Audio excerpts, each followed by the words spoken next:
of the Hartford Select Board on Tuesday, July 13th at 6 p.m. And we'll start with the Pledge of Allegiance. Joe volunteered, so go ahead, Joe, when you're ready. Allegiance to the flag of the United States of America and to the republic for which it stands, one nation, under God, indivisible, with liberty and justice for all. Thank you, Joe.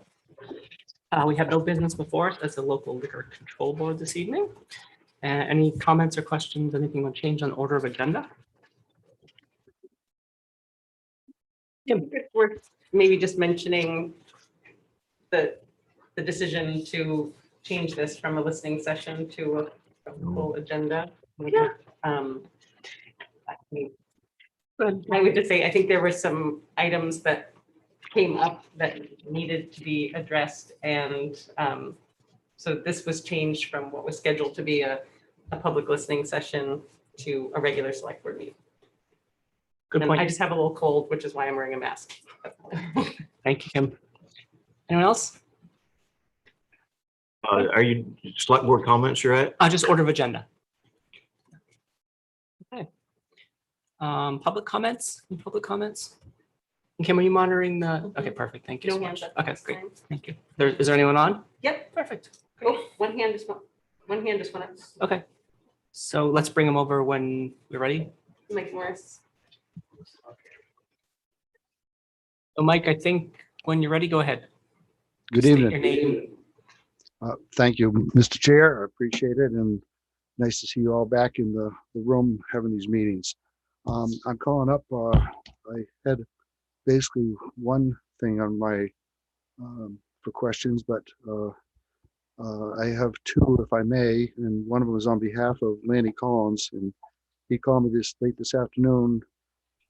He is currently in the hospital, not able to attend the meeting. So he asked me if I would follow up on his questions that he's been asking about the implementation of the policy for the encampment. And before I really ask about that, one of the things I've been thinking about, and I've been watching the meetings, is I wonder if there isn't just some confusion here on why Lanny has been asking this at almost every meeting. And I guess my question is the encampment policy a town-wide policy, or is it just an administrative policy that the town manager has for how staff handles things? Because I think that might be the confusing part of why Lanny's been asking questions a lot. So if we could clarify that first, please. And I apologize, and I'm sorry, I apologize. I absolutely cannot hear your entire, and I want to make sure that we hear it. Okay. It's not you, Mike. I think it's the audio in here. If there's some way we can turn that up a little bit, that'd be great. You tell me when. If you can just do it one more time. Actually, it's a little better. If you can do that one more time, Mike, and I apologize for that. Oh, no, I want you to hear clearly what I'm asking. Thank you. The first question I would have is following up on Lanny's questions about the policy, but I'm just wondering if there's not a misunderstanding. And so to help clarify that, my question would be, is the policy that was implemented by the town manager says Town of Hartford encampment policy. Is that a Town of Hartford policy, or is that an administrative policy that the town manager and staff are following internally? I think that's where the problem has been with Lanny asking about the town manager not really having authorization to implement town policies. So is this an administrative policy internally, or is this a town policy? Well, I will tell you that best practices and my historic and information says that you always want to put the town's name somewhere so somebody knows what you're talking about when they find it on the internet and think it's a great thing to follow. So, but it is primarily to direct my staff, not in the heat of the moment, to perform their work, and provides them some clear criteria as to some of the things we should consider when we're dealing with homeless encampments or in interactions with unhoused individuals. Prior to my appointment, that was done as an ad hoc reactionary process that often we didn't apply the same criteria to each encampment. We didn't know why we were making the decisions that we're making. I prefer for my staff to be able to step out of the heat of the moment and make those decisions in the quiet of their own time and be able to come back and reflect on what they want to get out of how they perform their work. Thank you. And I'd like to add, as town manager just said, we didn't have a policy. So trying to address the concerns that were brought before us from members of the community about how and why we do this, we thought would establish something. And like anything, it can be a work in progress that we need to adapt as things change over time. But that's where it's a starting point for us to work from, so that there are some clear guidelines that are going to apply to everybody. Okay, so from what I'm interpreting from this is that this is an administrative policy. Because a town policy, from what I understand from the statutes, must be warned and voted on by the select board. And this was not. But I think that's where the confusion has been. And that's just so following up on Lena's question is been asking for this answer about the policy and what we found and basically why is it taking so long to get the advice, which, if I didn't misunderstand him, is in the hands of a legal attorney or somebody to make a decision on this.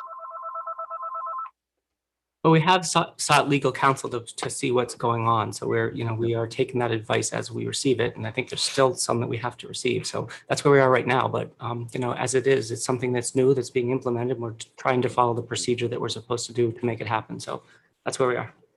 Okay, that just seems like it's taking a long time. And I'm speaking on behalf of Lanny because he asked me to. Yep. Okay. Like a point of clarification and something you might see coming forward in the budget is we don't actually have our own lawyer. We contract with people who have their own firms. We're just another client to them. So if they have cases or negotiations that are more important than what we have going on in that moment, we get treated just like every other client. We don't have someone up on the third floor that works solely for the town or has a set number of hours for the town. So unfortunately, we get prioritized just like everybody else. Okay. Thank you. Like I said, I've asked you this on his behalf because he wanted to be here tonight to ask it himself. Okay. Now this is Mike Morris asking. I had been inquiring about the encampment sites and the cleanup and everything else. And I've been asking about the cost.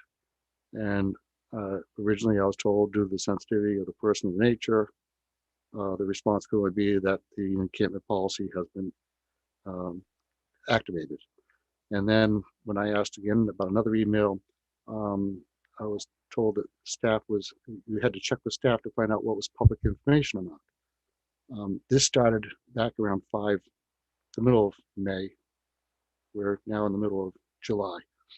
And then I asked following up about the cost, and the contract hadn't been executed yet, but then when it was, I didn't get any numbers. And I was told that it would be on the manifest of 6/29, and it wasn't. I followed up on that.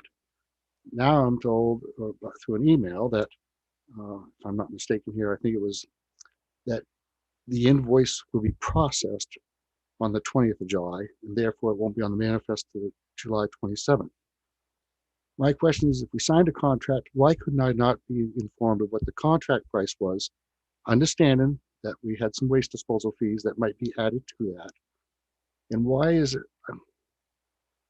I've never had to wait 2 months to get an answer on a project which is not that complicated. And it seems to be, I'm just not getting answers.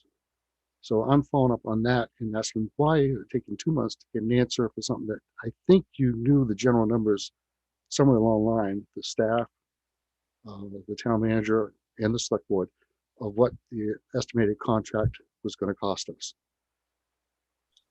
Well, Mike, I think you brought up several issues there.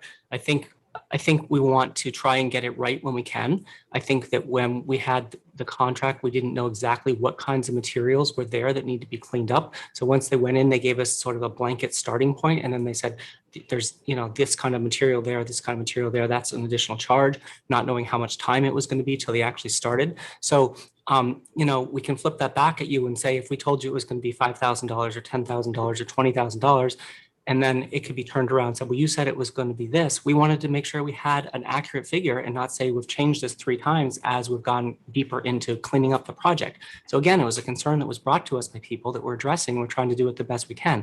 There are a very limited number of people that do this kind of cleanup work, as we've said in previous meetings. And the process everywhere, the supply chain is very slow right now. There's no one to hire. So everything is taking much longer than it normally does. But we're trying to be very transparent with how this happens and only give out factual information. I'm not sure if the town manager or anyone else has anything else they want to add to that, but that's where we are. So as it comes to us, we're presenting it to you. And yes, it has been 2 or 3 months. It is a slow process, but we're getting it cleaned up as residents wanted, and we're paying for whatever service because there's very few people out there. So we're kind of at the mercy of their schedule. Yeah, and the cleanup happened on June 29th. That was the end of year. We also had a microburst and I think 2 major water main breaks. At that point, when those people provide that service, which predominantly was based on the amount of waste and the type of waste, the dump fees and the staff time that it took to clear those sites, we now are at the mercy of that vendor to provide that invoice in a timely manner. They are aware of our deadlines because it was a fiscal year 21 expense and we do need to close that year out, but they have until I think we gave them 2 weeks, 2 or 3 weeks to provide the invoice. The latest that finance would like us to process that invoice would have it show up on the payment manifest for the July 27th meeting. So we're waiting for the vendor to provide the invoice for us. We've sent reminders and they know their deadlines, but that's, we can't show up at their office and produce it for them. No, that's a good explanation. I will accept that. I'm just not accustomed to waiting 2 months for what I thought was a simple request, but thank you. And I appreciate all you guys do. Have a good night. Thanks, Mike. Anyone else came out there in the queue? No. Okay, great. Okay, so now we'll go to select board comments and announcements. Dennis, go ahead. Thank you, Mr. Chair. So at our last meeting, we discussed leasing vehicles, and the town manager was good enough to supply me the information on what the charges were for those two dump trucks that we just bought. And so I wanted to share that. And so the interest charges were just over 21,000, just so everybody knows. So that's, I think this fall, when we do more budget work, we got to figure this out, whether we want to save and get interest or lease and pay interest. That's a question I want us to all work on. So I wanted to share that. And the other thing is I received an email from the Friends of Queechee Covered Bridge. And this is a past Koala president, Dave Duvall. And I'm very glad he sent me this to let me know what they're up to up there. They were partners with us. Yeah, partners with us on the Queechee Falls, the Pocket Park. Also, along with Simon Pierce and so forth. He just wrote to let me know that let us know, because I asked him if I could share this, and he said sure. And they've apparently had a major donor up there. Didn't give an amount, but I don't know that we need to know that anyways. But he just said a leadership donor has come forward with a substantial pledge. And I won't read nearly the whole thing. It's apparently a big component of this is some interpretive panels that they're going to have put up, and they're hoping to enlist all kinds of different people to help with that, including Hartford High School students. And so I'm kind of excited. I don't know what really they're up to. One thing they might show, I guess, is probably a panel about the Irene, which anybody that goes there and sees the devastation after that will probably be very interested in what did happen there. And geology and the hydropower and Simon Pierce and the mill that used to that was there and so on. So I'd send him some pictures of 1970. I had some neighbor of mine that worked there on dismantling the left-hand side of it. That's no more where the Pocket Park is now. And that was even before way long time ago, it was covered bridge, but in my younger growing up days, there wasn't a covered bridge. That was quite a bit later. And this shows without the covered bridge there too. So if anybody was interested, I'd pass those along. They're kind of neat to see. And that's all I have for an update. Thank you. So Dennis, is that going to happen on their land? I'm a little confused about where they're going to put these panels. I don't know. It just says around the project. So it's not so it's not really town land. They're just letting us know, which is very nice of them. Yes, Gotcha. but they've put up flower boxes on the bridge, on the fall side of the bridge, and the garden across the street. They've done that too, and they've really neatened it all up. Aside from the pocket park, from the we opted not to call it the Queechee Falls Park. So, bit of an update there. Great, thank you. Joe, go ahead. Yeah, to piggyback on to what Dennis said as far as the buying as opposed to leasing, I think it would probably be a good idea to have Gail, see if we can enlist Gail to get a fuller thought on this, particularly since we're going into budget season, to see if it's prudent and put it on the agenda. Our next meeting is that, I don't know how full that is. It's not super full. I did ask Gail for her preference on the 17th and the 24th because I don't know what property tax bill and her workload looks like. So I just asked her if there was one preference for her over and her team over the other. So would it be? Oh, that's a really good idea. Okay, so I think that's probably the best way to go, and then we can have an informed decision as we go forward. Because I agree with you. I mean, not knowing that it was $21,000, which could be a substantial amount of money, if we can save that. But I just don't know the pros and cons of it. Okay. Thanks, Joe. Ally, do you have anything? I actually just have a question for Tracy. I don't know if there is an update, but I'm just curious about the hiring of the energy coordinator and the peer support advocate and how that's going, if there are any updates. Both in progress, no updates that I can share in a public meeting because they're hiring type things. Gotcha. Kim? Anything? No. Joe, anything else? Tracy, I one of the things that we discussed, and I don't know if we said this publicly, and I'm sure a lot of the citizens are wondering the process of the police chief and what that process is, because I'm sure they're saying, well, it's taking so long. Why hasn't the select board done anything? Why hasn't the town manager done anything? Can you take us through that process and timeline and why it is taking the time it is? Well, I want to say happy anniversary to me. It's been about 5 months since I showed up. 5 months and minus a couple of days. I don't know. I'm looking at Hannah because she was the one that drove by my rental house and let me know how well my driveway was plowed before I showed up. What I wanted to do was get a feel of the town. And we wanted to do this right. And sometimes right means slow, and that's okay. Just today, I spoke with one of the search firms that was recommended through a little push out through a variety of folks personally and professionally in the region, including our beloved former Chief Caston. So we're going to be doing that sort of interviewing for a search firm that will help us have a community engagement component. What that looks like is really nebulous right now. And the entirety of an interview process and what that would look like.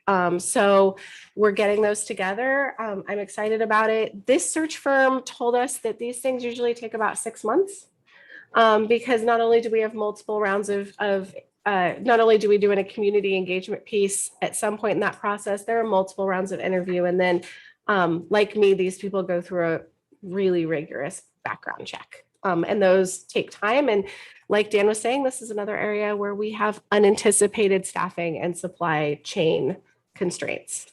Everything is just taking a little bit longer when it comes to hiring.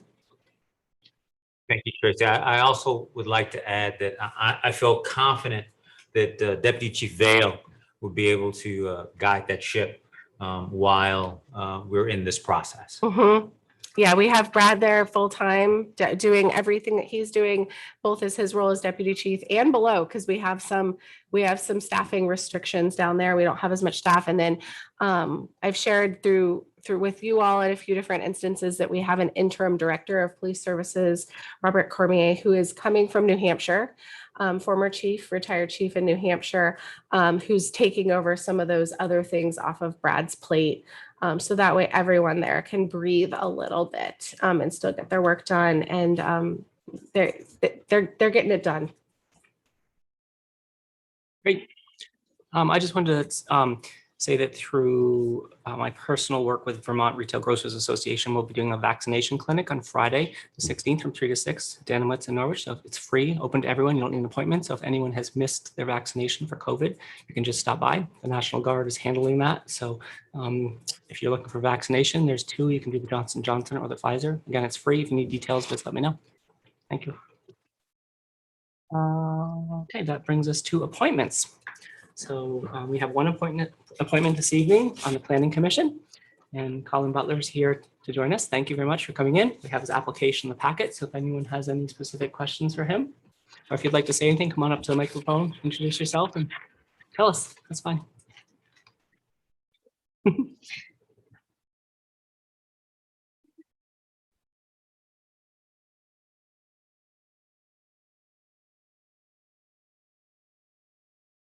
Good evening. My name's Colin Butler, and I didn't prepare a statement to make. I didn't really think that I was going to be asked to make a statement, so I guess I can give you a couple of sentences of why I'm here, and maybe that will suffice. I started being active in town government back in Rhode Island, where I grew up in 1970, 71. With an appointment to the Conservation Commission, which was a new type of board in Rhode Island at that time. So it was the initial Conservation Commission in town that's still going strong today. I relocated to the area in 1979, working for a big multinational company that was based in Hanover at the time. I was here for about 10 years, bought land in Stratford and Sharon, had an old house on it. Did a lot of work on the house, and about the time the house was livable, the company I worked for decided that they were going to relocate to Charlotte, North Carolina. So off to Charlotte I went with every intention of getting back here as soon as I could. And from Charlotte I went to, well, I should say, I was elected to the Sharon Board of School Directors while I was in Sharon. Moved to Charlotte, or outside of Charlotte, was a treasurer for a volunteer fire department there, an elected position. And then moved to Wisconsin, where my wife and I raised a son. And in Wisconsin, I was on the planning commission. They call it a plan commission for the town I lived in. I was also a member of the park board. And I was on a countywide development update committee that renewed the development plan for Waukesha County in Wisconsin, which is about half the size of Vermont in terms of population. And I worked for myself for quite a few years out there, and then moved back here about 5, maybe 6 years ago, and have lived in Quechee most of that time since. And I haven't been involved in anything government-wise or otherwise, public spirited wise since then, and decided that I probably should become a little more active, be a little more volunteering with my time. I'm retired.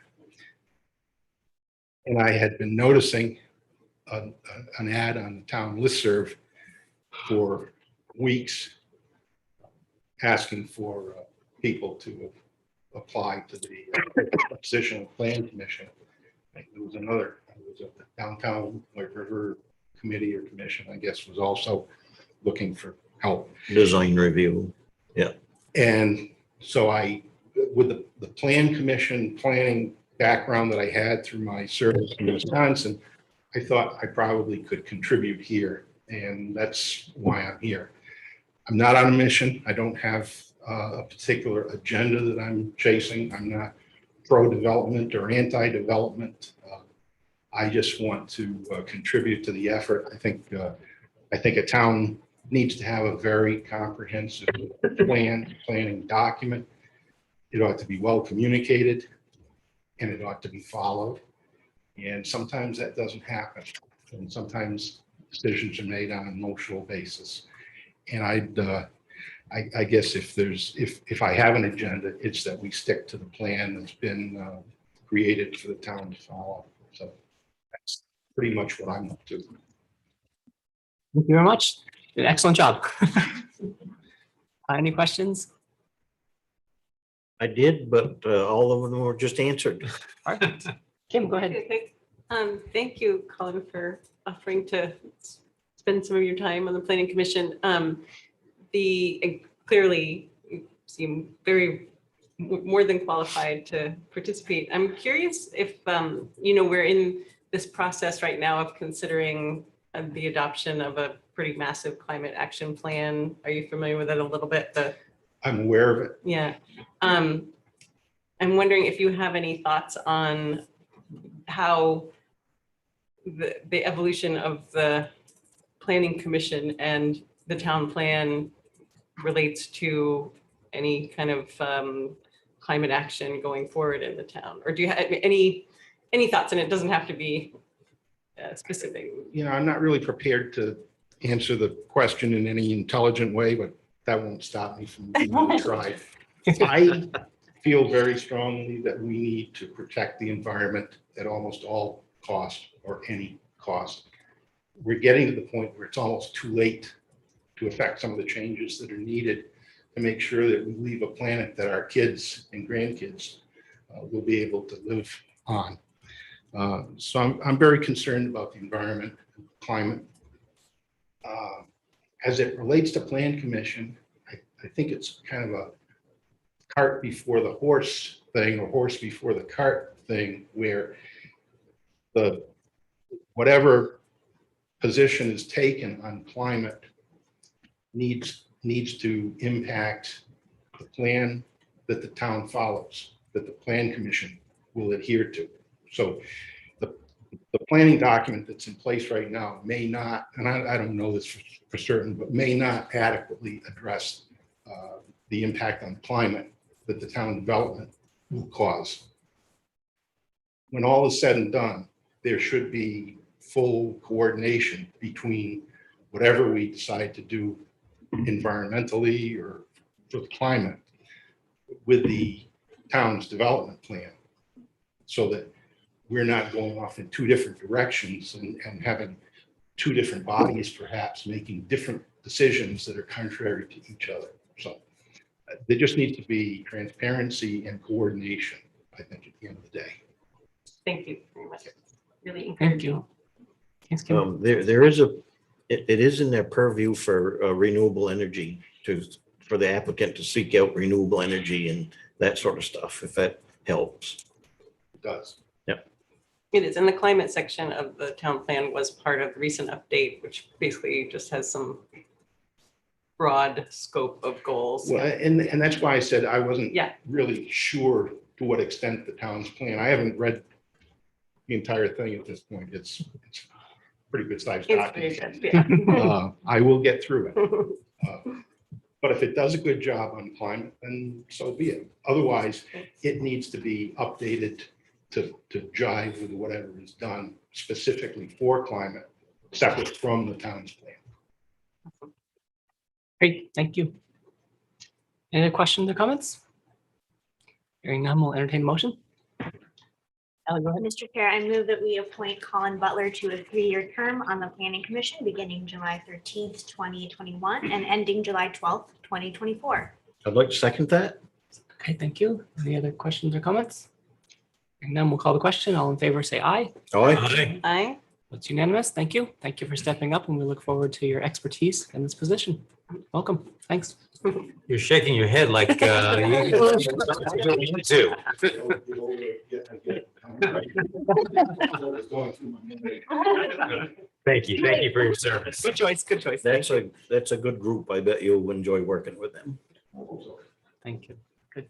Okay, so now we're ready for the town manager's report and significant activities. Over to you, Tracy, when you're ready. Yeah, good evening. I'm glad Hannah's here so I can say again, thank you to Hannah and her crew for this microburst that showed up on Wednesday afternoon after 2 days of record heat. And I'm sure many people saw those bright yellow trucks out there and our staff out there dealing with various heat related things.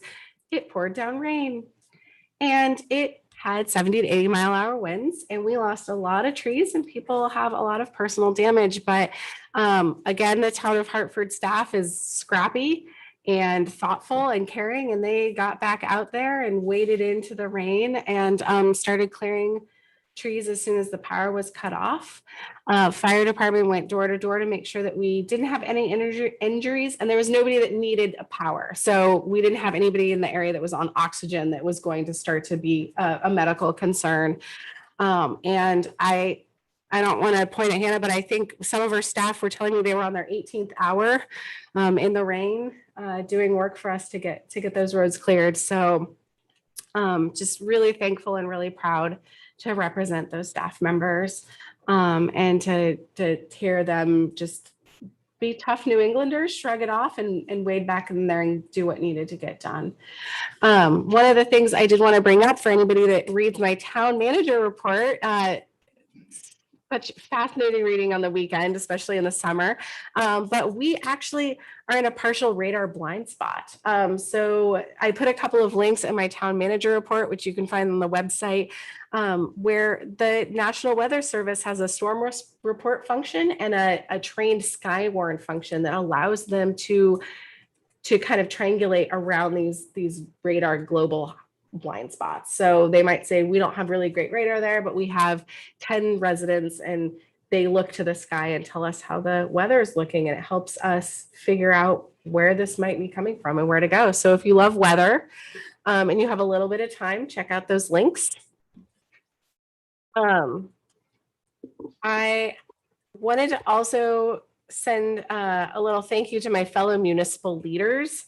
We get together with the leadership of Hanover, Lebanon, and Norwich. It's lightly facilitated by Vital Communities. And we recently have had some really fruitful discussions about the greater issues that impact our community. Something that we are all dealing with, both in the private and public sectors, is hiring. And one of the things that we're working on already is housing for hiring. But one of the other things that we're hearing is quality childcare in the Upper Valley is really lacking. And people want to enter the workforce, but they don't have a safe place to put their under school age children. So that was a really interesting kind of bigger picture discussion with the leadership about some of the issues that we're seeing with hiring and where we might be able to help support residents who may want to come work for the town of Hartford or Norwich or Hanover or one of our private businesses, but they feel like they can't make that step because they have small children at home. And it's always just really energizing to connect with our colleagues from other Upper Valley towns and hear that we're not alone in facing these challenges of hiring and housing and childcare and being good stewards of the earth. I wanted to thank Carolyn Hooper, a member of the climate action team, and her neighbors for allowing Hannah and I to come on a tour. Carolyn spoke to us at the end of June about the work that she's doing in her own neighborhood to tear out her lawn and plant fruit trees and plant herbs. And we got to meet her chickens and tour her compost facility that she has with a neighbor. And it was just really, it was really great to connect on some of the ways that we can support each other through community-led engagements, and a reminder that we each do our own little part. So it was a fun tour, and she wanted me to just extend that out to other folks. If you would like to see what you can do with your own small piece of Hartford to just push forward climate action, let me know, and I'd be happy to connect you with her. And I know it looks like a light week, but it was a heavy week with a lot of other stuff. But so my last thing is Amtrak is back. This comes with a safety caveat. We've all gotten a little used to walking close to the train tracks, assuming that we're going to be able to hear the train. There aren't that many trains. The trains are coming. There's going to be more often. So don't duck under those swinging gates, please. So on Monday, July 19th, that's going to be the first day we're going to see passenger service, and we're going to have a welcome event at the train station between 11 and noon. Our own Joe Major is going to provide some welcoming remarks. Thank you, Joe. Do you remember volunteering for that, or did we catch you? No, I remember. My father worked for Amtrak, so it is near and dear to my heart. I know that you're a busy person, but I hope that you have some time to take advantage of their dollar rates to take the Vermonter on the 19th and ride the rails for a little bit. I may pass on that, but I appreciate the offer. All right. They might have Wi-Fi on the train, so we could work as well. It could be a working office. Still no. Significant activities. I mean, as you saw, there's so much work that goes into closing the year and reopening it. Everybody was all hands on deck with that. We did have a couple of interesting incidences. We had a water rescue. Thank you to our 2 HPD officers that located the person and got them secured to the bank. Again, we have a bunch of scrappy folks that just do what needs to be done to get the work done, and I really appreciate that. I do want to give out thanks again. This is from me and from Gail, our finance director, to Donna and Flo in finance, and Christina and Joe in the assessor's office. I've heard from all of my department directors that this was the smoothest year-end tax rate, tax bill process that we've had in years. So I think that speaks greatly to the staff and the work that they did. I hope that it only gets smoother. And let's see, I wanted to just highlight another thanks to Corporate St. Peter, who arrested someone who was cutting off catalytic converters. So this is something that's really common in other parts of the country. It's come to the Upper Valley, but Corporal St. Peter managed to find one of the people who is doing this to our residents. It can be a pretty expensive fix. So I'm glad that we can get catalytic converter thieves off the streets. And stopping to steal our catalytic converters. And that's it for me for significant activities in the town manager's report. Thank you, Tracy. Excellent. Okay, that will bring us to board reports, motions and ordinances. So first up, we have the budget calendar.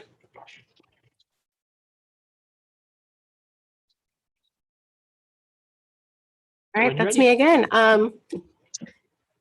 We're coming in a budget. Here we go. So I wanted to propose a calendar of both regular board meetings and special budget meetings, and give you a little bit more information about in the board packet. There's an agenda memo that has a note section where it gives you a little bit more context about what I would like to be doing during those board meetings. In August, we need to make sure that the high level budget guidance to me and the departments is approved by the board. I'm happy to provide some historical context as that gets closer for what that's looked like in the past. So that way everybody can kind of right size what that looked like in the past and what they would look like that to be forward. We take that back, we do a baseline budget, and we present that budget at the beginning of October. But then you'll see that we go into a series of special budget meetings every week. I'm sorry, folks, we're gonna go every week, but we want to make sure that we give staff their time and we give you all time to ask questions. So during the budget meetings, a series of departments will come forth to provide a little bit more context in their budgets. This is the best time to really ask those big picture questions. This is when we want to have those robust discussions before we get too into the weeds, too into the details, and also too far along in the process to be able to reverse the process. So you'll see, for example, on the 12th of October, we'll have finance, planning and zoning, and parks and rec are going to come up. They're going to provide a presentation. We'll have time for question and answer, and be able to have those discussions about budget priorities, about their anticipated costs and things that might be coming up. We're going to get through all of those, hopefully by the end of November. Of course, if we have inclement weather, we'll need to discuss whether we postpone or want to go semi-remote or things like that, because that is an option now. In December, we have a couple of special budget meetings to wrap up questions. And you'll see right now, I've penciled you all in for Tuesday, December 14th, just in case we need an extra meeting. But if this goes well, we might not have to have that special budget meeting. And then we're going to come back after the new year in January and focus on adopting the budget. And that will go forth to the voters at the beginning of March. Any questions or concerns, any thoughts? Go ahead. Yeah, thank you.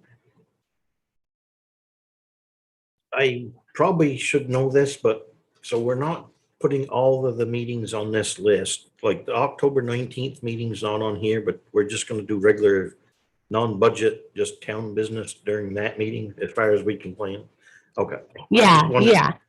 Some of the gaps, but it's just to do regular, okay. Yeah, any of the regular meetings where we're just going to take care of what we need to take care of aren't on here, but these are all the special meetings and things where we're going to really need to drill down on the budget. Yeah, thank you. Okay, that definitely answers my question. So these dates on this list will only be dedicated to these things and not regular select board work as well? On those regular select board meetings, we may have we'll probably have the consent item because we'll need to Yeah. approve the payment manifest. And if we have contracts or something that needs to happen that night, we'll be able to bring those forth. But I'm going to try to right size those to have those regular board meetings be the regular business of the town and have these, yeah, technically regular board meetings, but we really want to focus in on the budget, really allow us the time and space to focus in on the budget. Okay. We just can't have y'all meeting every week for 4 months without somebody probably absolutely losing their ability to concentrate. So, and could I just put in a request that whatever presentations are going to be made, that they try really hard to get the slide deck presentation into the agenda packet on the Friday so that we don't see it for the first time on the Tuesday. That would be a huge benefit. I think. definitely, we will try our best. And I think if someone's kind of going to push the deadline on that for their slide deck, which is funny, we haven't had a slide deck in a million years, right? But we still call them slide decks, just as an aside that, now it's PowerPoint, that we provide some background agenda memo, something to frame the conversation if they feel like they need more time to get photos or a video or more numbers that they aren't able to get in. We'll get you something to frame the conversation. Awesome. Thanks, Dennis. Kim, Tracy, good. Any other questions or comments? So we will entertain a motion to approve the budget calendar. Go ahead. Thank you, Mr. Chair. I move that we approve the fiscal year 2023 budget cycle calendar. Is there a second? Second from Ally. Any other questions or comments? Hearing none, we'll call the question. All in favor, say aye. Aye. Hi. So it's unanimous. Thank you. Now, Tracy, we'll go back to you for the American Rescue Plan, please. Yeah, I thought we'd start off something easy with the budget calendar. Now we're going to talk about the American Rescue Plan Act funding. Just a little background, this was signed into law this March. And the package builds on a lot of the measures that we may have seen in the CARES Act and the Consolidated Appropriation Act that were both passed in 2020. So we saw a lot of changes in the federal government with various COVID response acts and various stimulus acts. So this is kind of the next step on that. It has some key elements of the act at the federal level, some at the state, some at county, and some at local level. So we're at the bottom of that upside down pyramid. So I wanted to provide a little context for how Vermont is allocating the funding. Most Vermont towns are considered a non-entitlement unit of government. So that means that we're small. That's their nice way of saying that we're little. And that means that the state of Vermont receives the funding from the Treasury Department and allocates it down to us. Larger cities will get their funding directly from the Treasury Department. That's not what we're doing. We get ours from the state. So the Vermont Agency of Administration issued the most recent allocation table in June 8th. And it's allocated according to population. The agenda memo, if you love a good spreadsheet, has a link to the page that allows you to see the most up-to-date allocation tables. The state also received approximately $121 million in county level funding. And initially, Vermont thought that the state would be considered a state without a general unit of county government. We're getting in the weeds. Sorry, y'all. But the Treasury Department ruled that we do have general units of county government, and therefore the Treasury Department would be allocating those funds to the counties. So the state thought they're not going to count our counties as counties, and the Treasury Department will just lump that 121 million in and allocate it down to the cities. And the Treasury Department said, nope, we're allocating it to the counties. So there's a little bit of an argument and a back and forth here going on. So the Vermont League of Cities and Towns is anticipating that many of the counties will return their funding back up to the state and let the state allocate it back out. But that's really up to the counties. We don't know. During the most recent legislative session, the legislature included a provision in the budget that requires the legislature to determine how any county funding returning to the state may spend. So they're even saying, even if the counties give it back to the state gets to decide how it's spent. It's not going to be necessarily reallocated back down to us. So at this time, it's completely unclear what's happening. So that's $121 million that's being allocated to the county. And the only thing we can do is let the legislature at the state level and the Treasury Department figure it out and see what happens. Any questions about that? I know that was really weedy. Joe, go ahead. So could it be that Windsor keeps the money and then decides to allocate it down? Or because you're saying some counties may give it back and the state does but when, let's say Windsor keeps it and then they allocate it. So when Congressman Welch said the $2.6 million, I think it was, or somewhere around there, he was counting that other money in there with the $1 million that you just spoke of. Yes. So Windsor could say tomorrow, don't you worry, folks, we're going to allocate on the same criteria as the state. We're going to allocate down on population. We're going to use the same provisions, everything. We're just giving you your chunk. They could say, no, we're going to allocate it a different way. They could say, we're going to keep it for ourselves. They could say, we're going to give it up to the state, and then we got to figure out what the state's going to do. And each county at this time could make a different decision.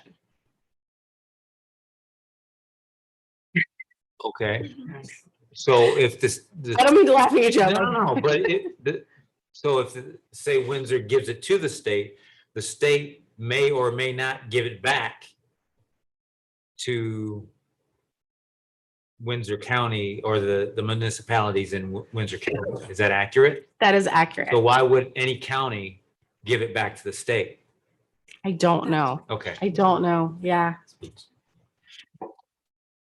you have a question? Yes, thank you. Joe asked part of it, so I was thinking that we were told from Congressman Welch that we're getting 2 million, I thought, and the school was 2.8 or something. And so that's been answered. We don't know. That's a really complicated way of handling all that, I think, but it's out of our control. The other question I had is, I did look this over, but do we really know what we can use that money for yet? Yeah, we're going to talk about that next. Okay. Awesome. All right. So based on what's going on at the state and the county and all of that, our estimated population of 9,556 people means we are receiving an estimated payout of about $1 million, 500,198 in 2021, 500,198 in 2022. At this time, it's anticipated that we'll receive the 2021 allocation in the coming weeks, and the 2022 allocation next spring. However, while the Treasury Department tells the state that they have 30 days to disperse the money, the state can ask for an extension. We don't know if the state has asked for an extension. My conservative approach on this, and I spoke with the finance director and she agrees, is that we just wait until this money hits our bank accounts. No idea. Then we'll see when it actually shows up, but we're not going to spend it before we actually see it because this extension and the way the counties are dealing with it could mean a lot of things. Dennis, this I did write in there that the change in the number is really due to this 121 million that everybody anticipated was just going to be reallocated down to cities and towns, and now we have this issue with the county level. Best case scenario is that it does end up showing up and we can put it to good use. But I guess it's not worth counting our chickens before they're hatched.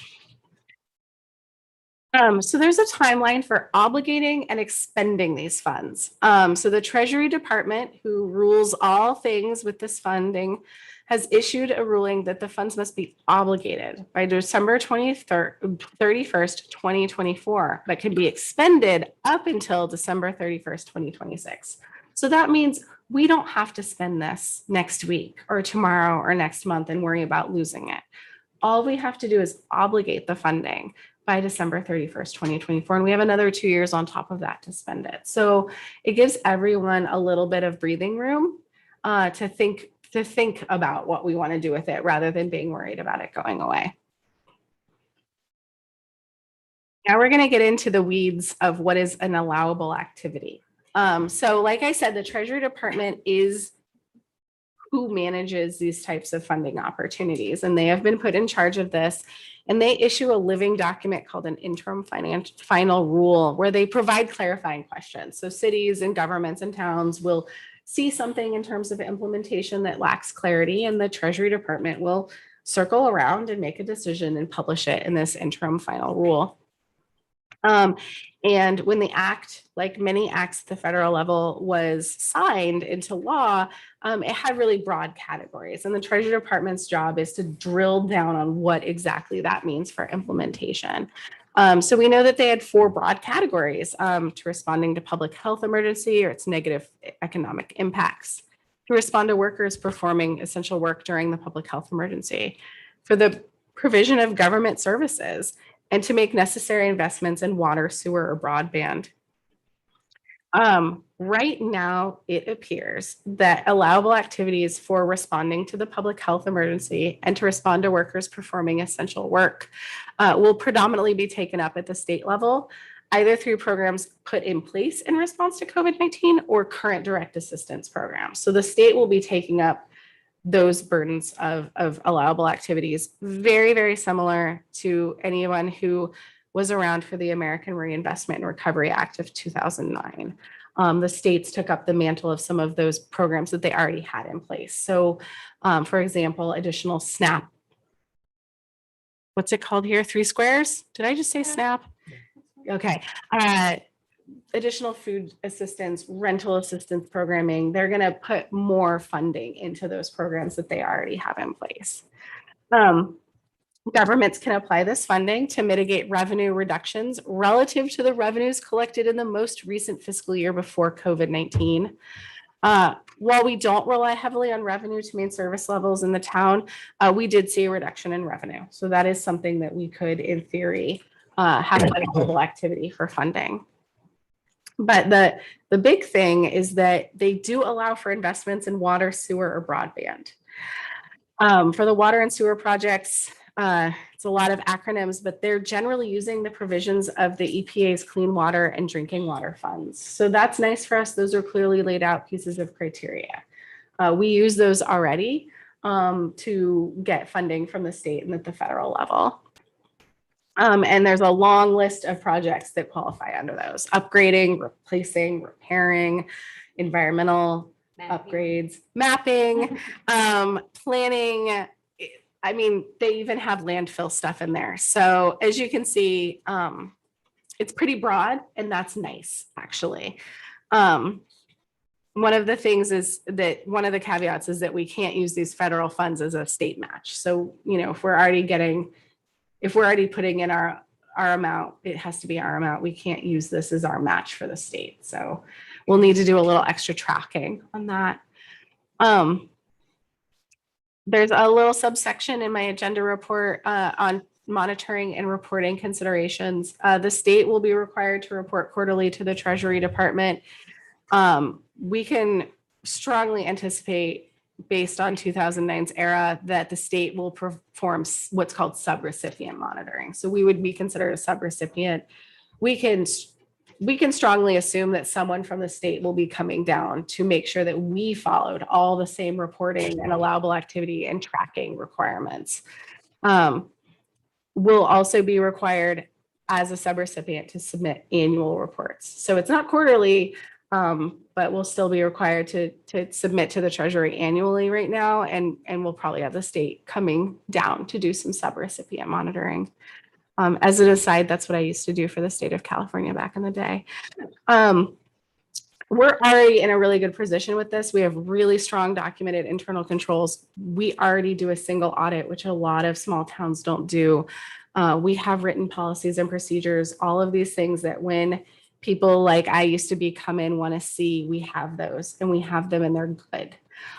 So that is a really strong point, and that puts us ahead of the game for a lot of small towns that are probably worried about how they're going to do this subrecipient monitoring and tracking. So attached to the memo that I sent out to all of you is the general award terms and conditions and the assurance of compliance with civil right requirements. The board is required to accept both of these documents through formal motion to draw down funds. You did get the generic ones. We do have to fill them out once you approve accepting them, and then Dan can sign them if he's the authorized representative. And I'm going to see Dan tomorrow to talk to the state about something to do with subrecipient monitoring around COVID funds. So we'll be doing this whole thing. The board, this is all guidance from VLCT, who has been doing a really great job advising all of us. They have advised that we really kind of, even though this is belts and suspenders work, that we really formally appoint Dan as typically the board chair. So I'm saying Dan to sign the acceptance of reward. He's authorized to do that anyways, but this is different and this is special and this is not a usual funding opportunity. Same thing to formally appoint Gail, the finance director, as the primary contact and me as secondary contact. Also something we normally do in their course of work when it comes to grants and financial information like this, but it just helps us make sure that when the Treasury Department comes calling, we can point to this and say, no, we did absolutely everything. We did it twice on Sunday. So that's where we're at. And I have some proposed next steps. Just proposing that that we begin to identify and discuss potential allowable activities as part of the fiscal year 23 budget cycle. And that we specifically have a number of works under projects under the direction of Public Works that I think could be really clearly allowable activities, which would minimize the staff time in trying to prove our case when the state and the Treasury came to do their work. That's it. I'm happy to entertain a second round of questions. I know this is kind of funky stuff. Oh, go ahead. Yeah, so just this is really helpful, Tracy. Thank you. In the weeds is good. So because it sounds like these allowable activities in categories A and B, responding to public health emergency and negative economic impacts, and then responding to workers performing essential work, that those two categories are going to be taken up by or supported mostly by the state level. So if we're thinking ahead to what we're allocating and what allowable activities we're focusing on, we should probably focus more on C and D because the state is already kind of covering A and B substantially. Based on my experience with the American Reinvestment and Recovery Act and my experience with FEMA, I would highly suggest that, mostly because yes, the state has way more capacity than we do to put in place really robust programs to help household assistance and small business and nonprofits. And the best thing we can all do is just really push out those programs that are available to people. And it also is I mean, I don't want to go necessarily the easiest route, but it could get pretty messy to prove that those allowable activities were actually done on the path of being allowable when it comes to supporting documentation.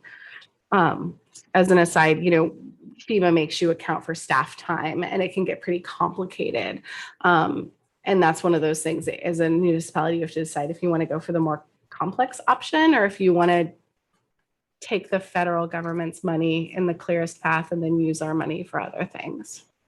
Sure, thank you. Kelly, Kim. So when you say the money is potentially expected in a couple of weeks, like to the county in a couple of weeks? What does that mean? Our allocation directly from the state of Vermont is anticipated. So that first, So they're gonna figure all this out in a couple of weeks? no, we're going to get our 500,000 that the state has said that we're getting potentially sometime in the near future. As to that 121 million that was allocated to the counties, that could come or not come, and we're not going to know until everybody makes those decisions. And is and we have to use our 2010 census numbers for population? Yeah, the state sets those, and we don't get to argue with Across the that. state, yeah. So those criteria, from this interim final rule by the Treasury Department, are those different that, like when I watched the ARPA webinar, it basically was like, lost revenue, water, sewer, broadband, and serving low income communities. So is that a different list than this one, or it's been modified? The interim final rule is a living document in that it continues to work to provide clarity as we kind of drill into implementation. So those are part of those broad categories, right? Like we hear them in those 4 broad categories. So they're still there. They're just really drilling down on what exactly a municipality and honestly, the Treasury Department, they're talking about us. They're talking about little tiny towns and they're talking about New York City all at the same time. So they're trying to talk to all of us, and that's complicated sometimes. So the interim final rule is saying this is what we would need you to do to prove that you use this money for this purpose. Thank you. And the question I should probably know the answer to, but I don't, is what is the governing body at the county level that determines whether the money goes back to the state or stays in the county? That's a good question, and I need to drill down on that one as soon as I know kind of I wanted to let the dust settle a little bit between the states and the county because I know I've said this before, but I can't do anything about it, so I can't worry about it. So I might as well just not let it keep me up at night, but we should at least preferences and can make phone calls. Exactly. So we're now that it seems like the dust has shaken down a little bit and the legislatures got their own agenda. It would be great if we could kind of advocate for the town, because I think that would be we could spend our money again over again. I know there was a caller on one of the webinars that said, what happens if we can't spend the money? Do we sit about? I'm like, what? We can't spend that money. You said it's Hartford. We'll spend your money, any town that's listening. Thank you. Thanks, Tracy. Dennis, go ahead. Thank you again. Yeah, this is nothing to do with us, but it's too bad that A and B the money's gonna bounce back and forth or whatever, because it just seems like A and B needed the help yesterday. So it's just surprising to see that it's someday, probably a ways down the trail before they realize any benefits out of this. So, but it's nothing to do with us. And then the other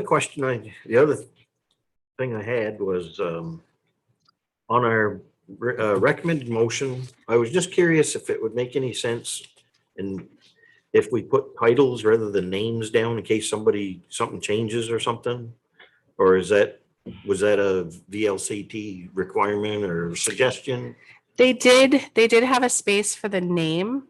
And I know for other things that you all have done when I came on board, for example, like the bond bank will not accept a title. It must be a named individual. So I want to say in in a statement of caution that we probably do want to use names. Okay. I just wondered if there's a change of some sort, we'd have to come back and redo this upon that change, I guess, if we put names. Even if, I think, I want to say conservatively, if we don't put names, they may not accept it.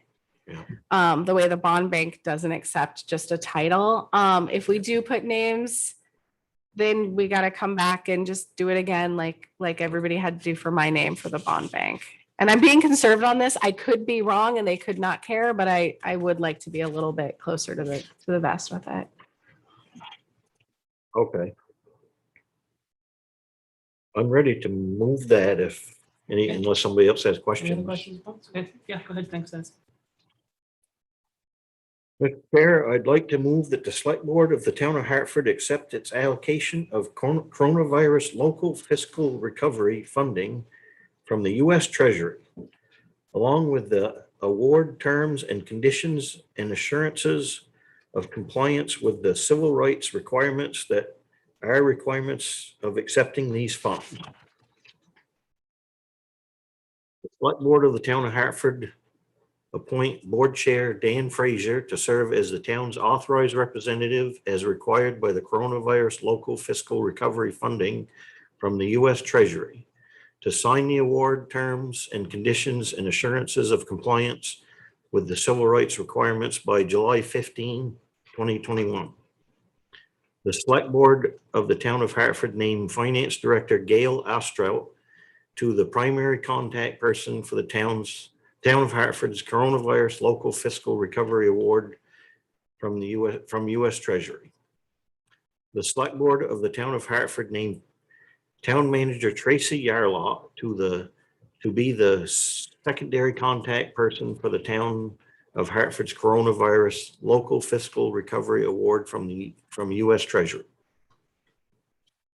Second, Kim. Thanks. Any other questions or comments? Hearing none, we will call the question. All in favor, say aye. Aye. And would it be cleaner if I recuse myself, or does it matter?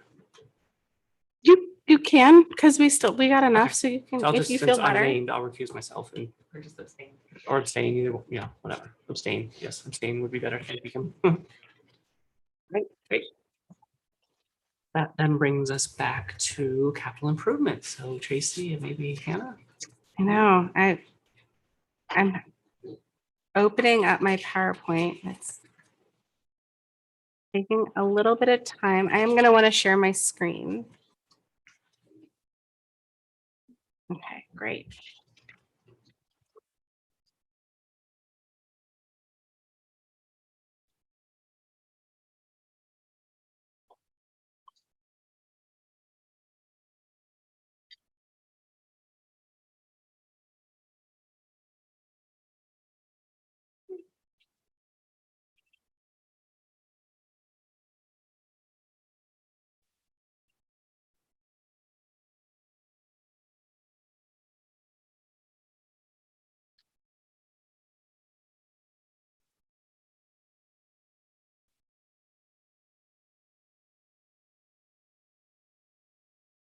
All right, capital improvements. Where have we been and where are we going?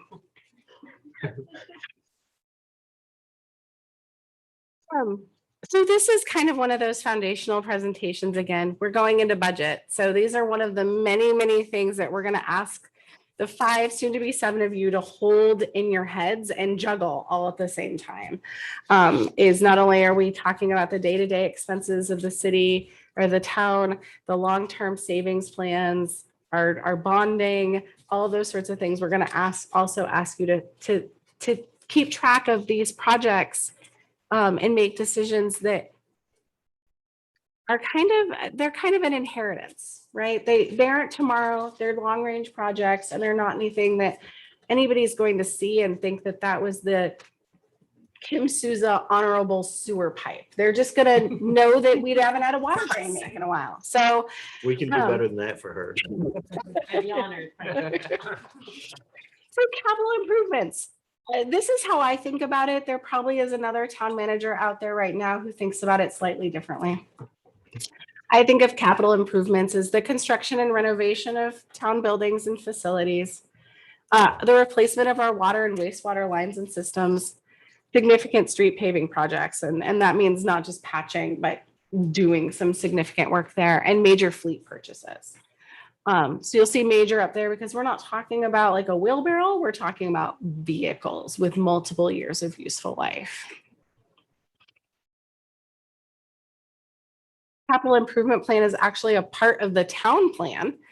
The Government Financial Officers Association, which is a great group of folks that provide this information and do some work about best practices.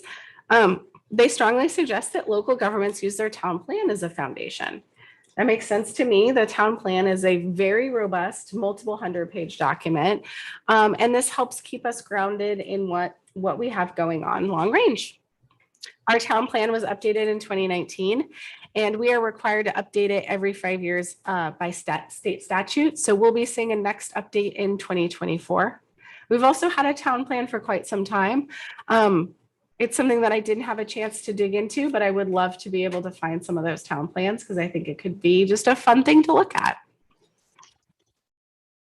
Our town clerk is now probably telling me that there's an old hard copy in the vault somewhere, but we'll see.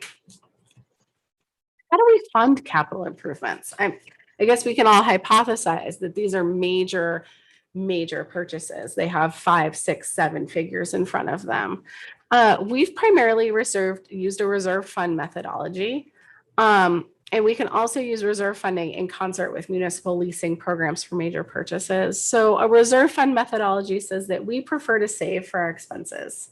And that means that we ask department directors to hypothesize how much something is going to cost and how many years when they'll need it, and to save backwards from that year. So let's say that we think that town hall is going to last 100 years and it's going to cost us $100 million to replace it. We decide that we need to save $1 million a year to replace town hall. And that would be something that the town or the department would put into that savings account, knowing that day will come, we will need to make that expense, and we'll just pull from our reserve fund. We can also use that as a hybrid. So we can say, well, we can really only save $500,000 a year, but we know that we have other options, not just our savings account, to make this grand purchase. So we can also use TIF funding for eligible purposes within the TIF district, but we need to know that that's a really specific set of purchases. So it's not something that we can just kind of use in our back pocket. We also have outside funding from other government agencies. We have grants. We can bond, so we can borrow in a very specific way through the bond bank. And the Vermont Bond Bank is going to be here at the end of July to provide a presentation and an update about our bonding. So we'll get some more information from them. And there are also a number of state programs where they offer loan forgiveness. So we borrow the money. If we do the work and we do it up to snuff, then they forgive our loan for us. So it's not just that we have to save a lot every year to maintain our infrastructure, maintain and improve our infrastructure. We can kind of piecemeal it through a variety of ways. All of these can help smooth out tax rate increases. Because as you can imagine, if we went before the voters and we said that we needed to replace town hall and everybody's tax rate was going to go way up, we probably wouldn't get a pass. So it allows us to kind of piece out these tax increases and save our money and not have to have ebbs and flows or peaks and valleys in terms of costing when something needs to be replaced. Got about 12 slides. Does anybody want me? I'm happy to stop part of the way through if we want to. No? Okay. Right. How have we been doing? How has the Hartford capital improvement plan been doing? Best practices, again, from our friends at the Government Financial Officers Association, really says a 6-year planning document is best. It gives you the current fiscal year and 5 in the future. This is what I mean by you are bequeathing to the children of the next generation of some of you as to what's going to get done.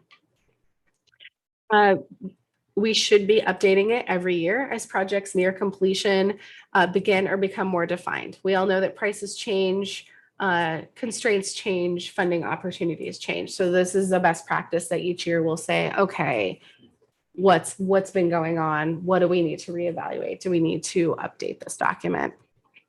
And the CIP should include as much as possible general costing and timelines, as well as outside funding opportunities. Again, 6 years down the line, things change. Prices rise, funding opportunities dry up or show up, or timelines change. And that's why it's updated annually, because we don't know what we don't know 6 years from now. Previous Hartford CIPs. In 2018, staff provided a proposed CIP with a narrative for fiscal years 19 through 24. In late 2019, that was updated just like it should be. In 2020, the format was changed to a one-page spreadsheet for 20 to 26, and that's the last time it's been updated. This usually happens at the beginning of the calendar year. So if we were on track, we should have updated it in January. That didn't happen. We had a lot of other things going on. Things happen.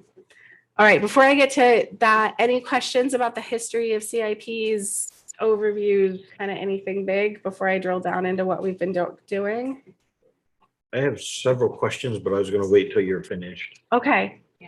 Okay. I didn't want it to feel like you were forgetting your questions. So, but I see Kim writing. So thank you, Kim. Okay. So what has been done that we identified in previous CIPs?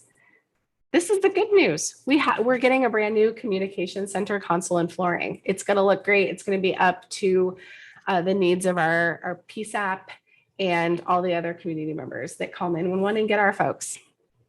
We're super close to finishing up safety netting at Maxfield. We've gotten some great lighting in Maxfield.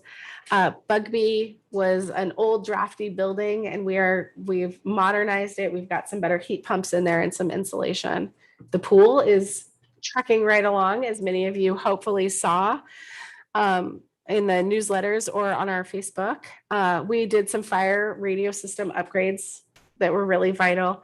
We have new police patrol vehicles, and we got a van to move the kids around, and not just the kids, the grown-ups too, because we use it for our Maxfield walks and our snowshoeing.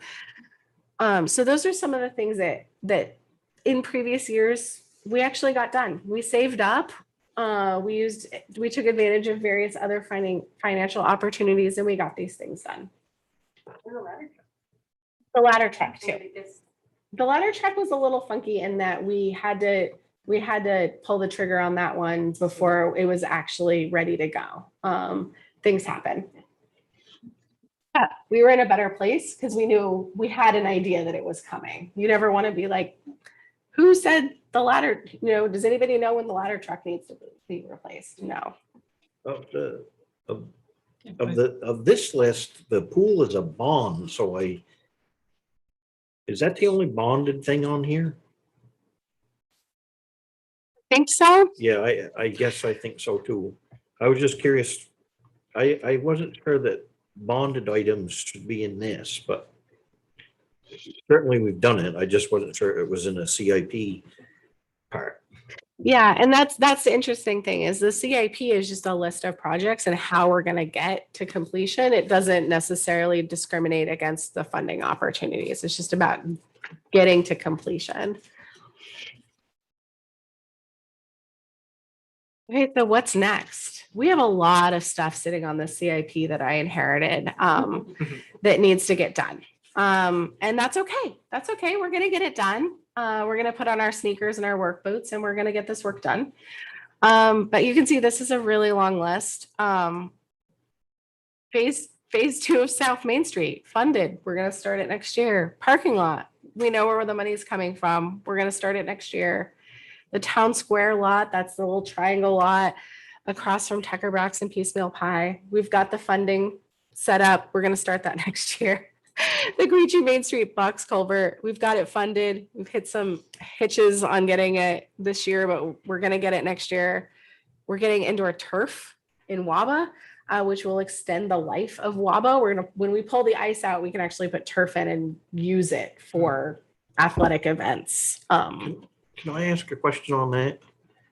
I was surprised to see this on our list because the last I knew, the school bought used turf from Dartmouth for this. And so I was surprised that somehow, or is that partially a joint effort or what? Because I know they bought the turf from Dartmouth. Yeah, most of the things at WABA are joint efforts because we both use them and we have an agreement. So we got to pay our fair share when things come through. So 2020 is when we're going to start the process of putting the turf in. 2022. It would be good to know more about that Okay. in the future, because I just thought it was a thing of taking the ice out, the boards down and rolling the carpet out. I thought they'd already bought for 10,000. Well, I'm a little confused because I thought at first we got it for free. And then I thought I'm going off memory, which is dangerous for me to do, but I thought it was, the school paid 10,000. And so, but that was 2 or 3 years ago. And so it would be great to know more about what we're doing there. Okay, let me check in with Scott and maybe he can come forth with a full WABA update. A Yep. WABA update That would be helpful. later this summer. We haven't had Scott out for a while, so it'd be good to see Scott Hauser come in and tell us all the fun things he's doing. But you can see we have another sidewalk has, we say funded in that we know where the money is coming from and we have a really good idea thereabouts about what's this going to cost. We're not looking deep into the future. We've got that sidewalk on North Heartland Road. Starting 2022, 2023, you're going to see that because look at that list of 2022 construction project starts. That's a pretty heavy lift overall. The VA cutoff bridge, we are funding our share of that. I think we've made the first of 3 payments into our own account for that. And that has a 2024 start. And of course, annual paving. And we say that we mean not just patching holes and skim coating, but kind of really doing that deep maintenance that we need to do to protect our infrastructure. So these were all the things that we identified on that list from 2020 that are still in progress, that still need to get done. Look at that. We have a whole list after that needs to get done too. I've got 1, 2, 3, 4, 5, 6 different things that were sitting on that CIP that aren't even haven't even gotten to that level of knowing where the funding is. So you'll see a couple of these, the Nut Lane water main, the South and James Street water lane, the Queechee Main water lane redundancy. They're designed. We know what we want to do. But we got to make sure that they're fully funded and that we know where the funding opportunities are. We need to pave Maxfield. It was designed for pavement, but we ended up, due to cost overruns, and this was before my time, it's not paved. And that's sitting in the CIP. That's something we should do based on the plans. Make a comment about that. Yeah. So that, when in the previous years, that's been on the bottom of my list of wishes that would get done. But I was talking to somebody down there a year ago, probably. And this person was telling me because we didn't pave it, the curbing that we put along the sidewalks is like paving in or something. And of all the things that we have on our wish list to do, that's been on the bottom. But if I didn't realize there was anything besides just putting up with gravel driveway roads down there. If by not paving it, if we're potentially going to have problems later because we didn't pave it with the curbing and all the sidewalk things that we did. So it would be good to know more about that. That's the first I'd heard of that. Yeah. Let's just, I'm turning off, my phone was still on noise. I'm just gonna ask if Scott can come in and do a whole Parks and Rec overview. Yeah. Now that July 4th has passed and he's not pushing through for one of his major events. Because that makes sense to me. If we built something with one purpose and we knew we were going to do something and then we didn't, it probably is made for being paved. And we could now be seeing an increase in maintenance costs. Another thing to consider on that, since it's not paved with the climate action plan, looking at whether, paving wasn't something that was encouraged in the climate action plan. So we might need to revise how we do that in a different way, which save the sidewalk and the curbing, but not have this surfaces that, the water can't go through. So, you might have some answers for that as well. That's a really good point, Dan, and I hadn't thought about it till just now.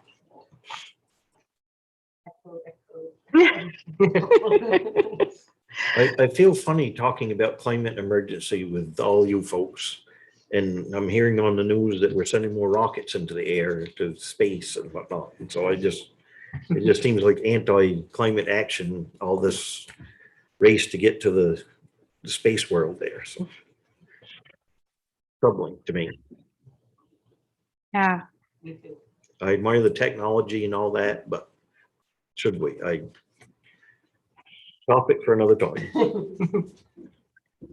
So you'll see that, and at the very bottom, mapping and asset management, we have some old methods, they're out of date. There's a lot of different ways to do that is more, less invasive, more technologically advanced, more detailed, than back in the day when they used to literally take a little camera and do that work and pump it through the pipes. So that's some stuff that, I want to say staff has done an absolutely amazing job keeping the boat afloat, keeping the boat on course. But it's definitely something that we need to spend the time and money to really kind of know what we have and where it is and what we need to do with it. And that's one of those things that's kind of the shoemaker's children have no shoes. That's the kind of thing that you'll hear staff regularly just kind of push. It's okay, we'll keep going. It's okay, we can do this work. Because it would help them, but there's always something more pressing that's more visual. What's on the radar? Oh my gosh, y'all. Not only do we have all these lists of projects, but we all know that there are things in our head. These are just some of the things that staff members told me. The public safety building is from, I believe, the late 70s or early 80s. We can hypothesize that we need to start thinking about that building. And what it needs to be brought into modern climate, modern safety, whether it's usable, whether it fits the needs of the staff members there. Here we go with something super boring, super important. The grand list needs a full reappraisal. That's beyond the current staffing capacity and something that needs to happen, but will cost us. Fire station number 2, we're muddling along with our trailer and our little shed that houses the fire truck. But if that's something we want to make more permanent, we're going to need to build a new building. On that reappraisal, we don't have a choice on that. Right? We don't have a choice on that. Yeah. No, we just get told we got to do it and we better pay for it. So that's one of those fun things the state tells us, but doesn't give us much to help out. And Joe Turner, who is just absolutely fantastic, he's keeping an eye on it. The Queechee Sand and Salt Shed, that's where we keep our sand and our salt during the winter, is old. Of course, just to comment on that. Maybe this is already done, but I know I took a break for a while. Maybe this happened when I was away or off, but we were going to do the one here on Airport Road, the cover over the top. And I don't know if that's been done, but that was in the works. Hannah's saying, no, it hasn't been done. I think, It's- are we CIP. still in the CIP? So, there's something. It's reached its expected life, I think, at least. So Yeah, I mean, that should be on this right Yeah. below that list, I think. yeah, there's another one that we need to add when we kind of refresh this process and think about it, is all these things that departments have just kind of said, well, we'll make do, and we don't want to make do because it's our stuff. So we want to be able to give them the resources and the money to say, don't make do. Yeah, those tents have they have, I have a couple of much smaller ones, but they're like 15-year and 20-year, and they last about that. So I don't know what the life of that one was or is, but if it's met that, it seems like we have got a gun to our head and need to do that, because it'll just start ripping and tearing and we'll have problems. I don't know if that's the frame and everything or just the cover. Truthfully, we really haven't started to look into it because, you know, as you can see from this list, there's so many things that we've already just had in the chute that we've kind of been obligated to dig into, so. One of the things that I haven't seen on it, regardless of what happens to it, is the transfer station and something to do with it. And once we decide, we have to put some capital improvement money, because that's not coming from operational, that's coming from capital, whatever we decide. So that's got to be on the radar, whatever direction we decide to take that. Yeah, that's a really good point. No, go for it, Hannah. So within the next week, we're releasing our RFQ to start looking for a consultant to come in and help us through that process. And so I don't anticipate that we'll be ready for this budget process to really start looking at what we choose for closure costs and stuff like that. But definitely in our next budget cycle, we'll probably have some recommendations that we'll have worked through with all of you. You know, we don't want to put money in the wrong place Sure. with that situation. So we just want to make sure we're going into it really well informed in a way that serves our community. So. Thank you. Just the last question on that Queechy Sand thing. Is that one in worse shape than the White River one? Is that why it's on the list? I think we just forgot to put the Oh, okay. They're in the airport same, road. they're in the same, The one in Queechy is a wooden structure that's left over from who knows, I don't even know how old it is, but it's in really, really poor condition. You know, like probably likely structurally deficient. The one on Airport Road right now is still serving a purpose. We don't see any, you know, unusual visual wear and tear on that tarp. So, you know, right now we are kind of buying some time on that. thank you. Yeah, go ahead, There's a question from the public when you're ready. Oh, yeah, go ahead. Do you want to finish do you want to keep going or do you want to take a question now? We can take a question now. There's, Can Yeah. you bring Eric over, Thomas? thank you, Thomas.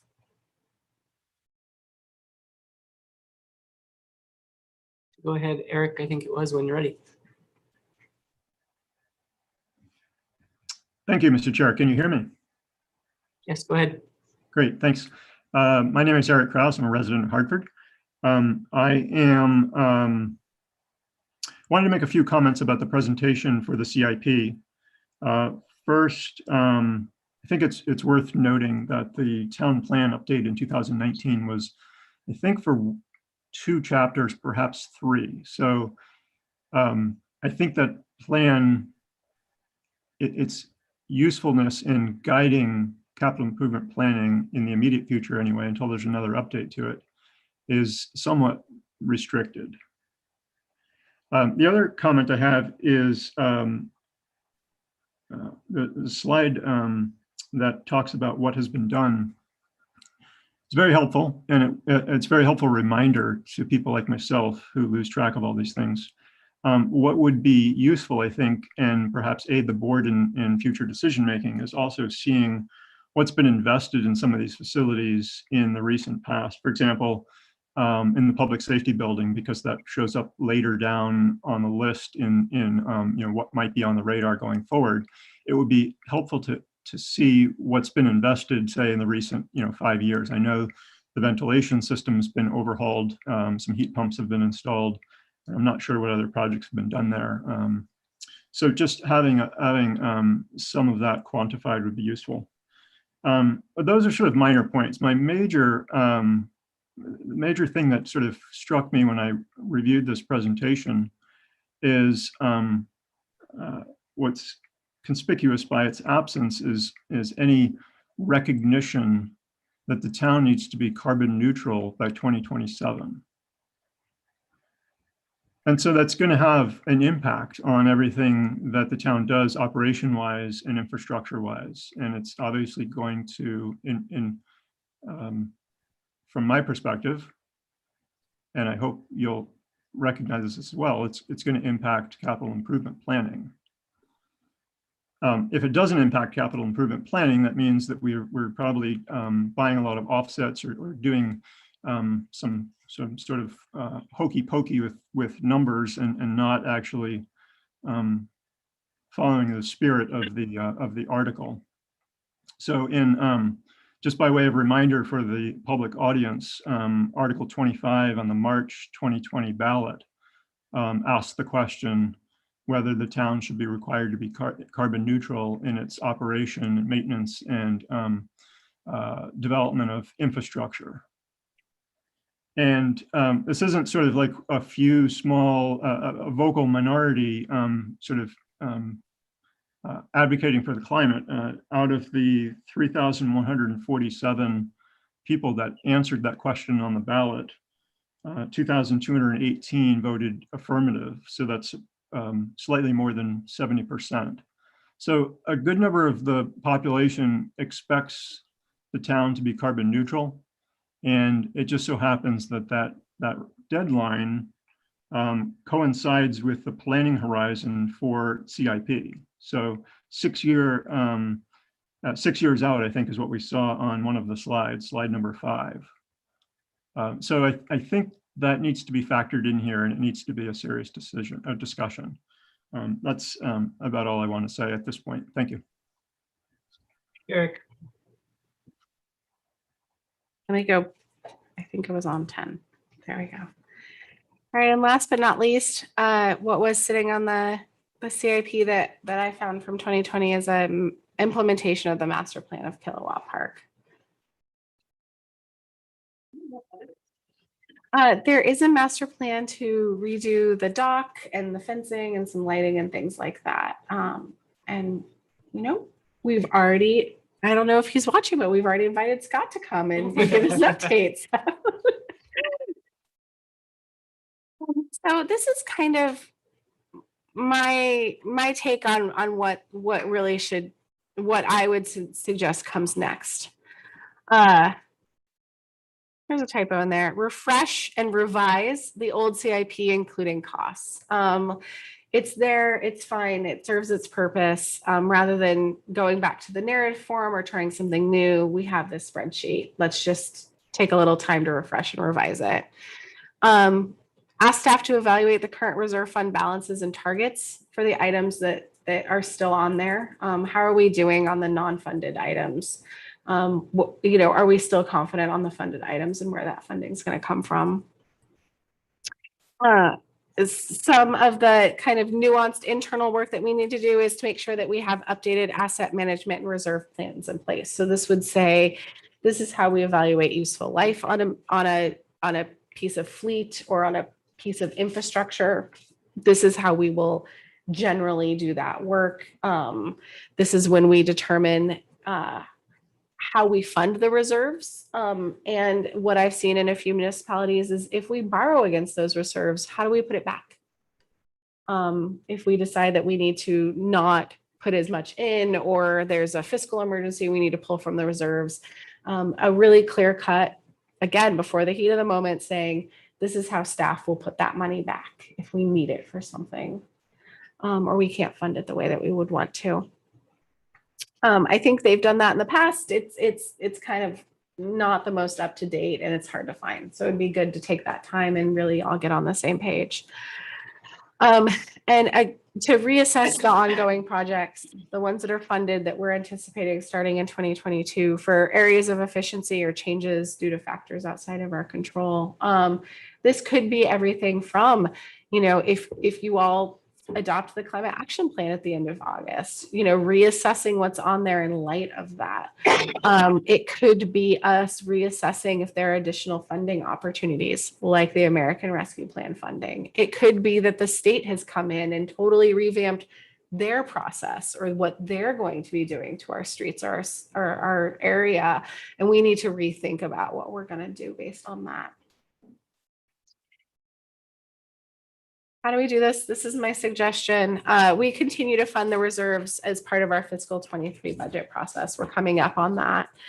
And that staff update the current CIP model, that one pager spreadsheet that I found for the fiscal 23 budget process.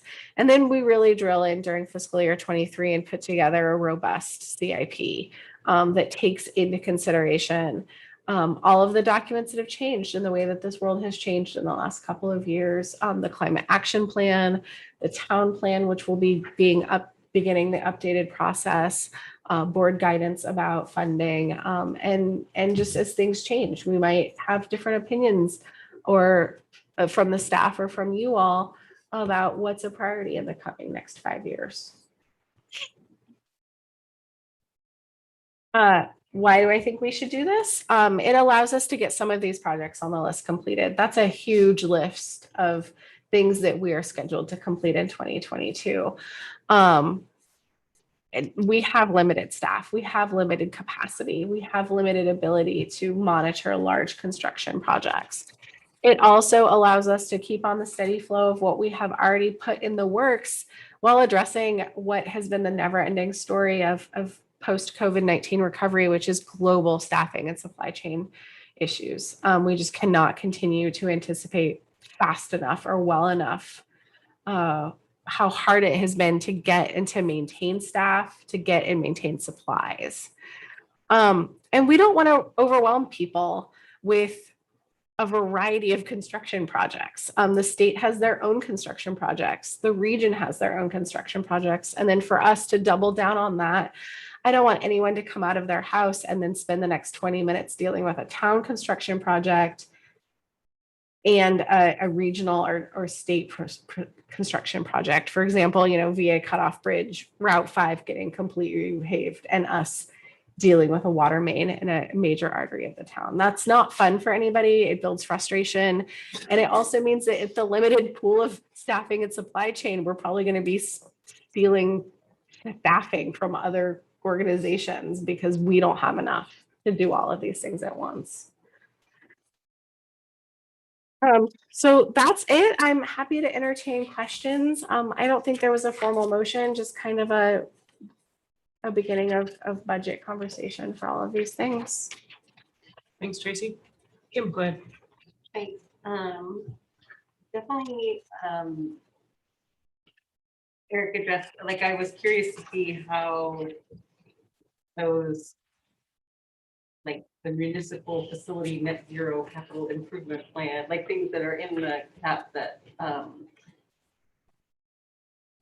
we're not, that and the transfer station, like not being in here. And I guess it's not adopted at this point, so I recognize that. And I think that regardless of the status of the plan, that we are going to need increased reserve funds for climate issue preparation, or whatever the right terminology is.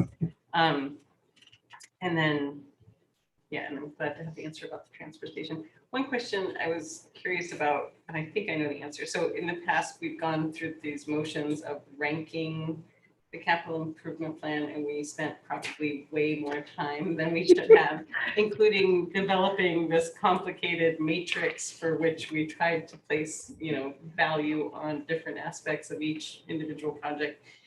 So I wonder, is there any step in this process of prioritizing or ranking, or once we get the list, we just have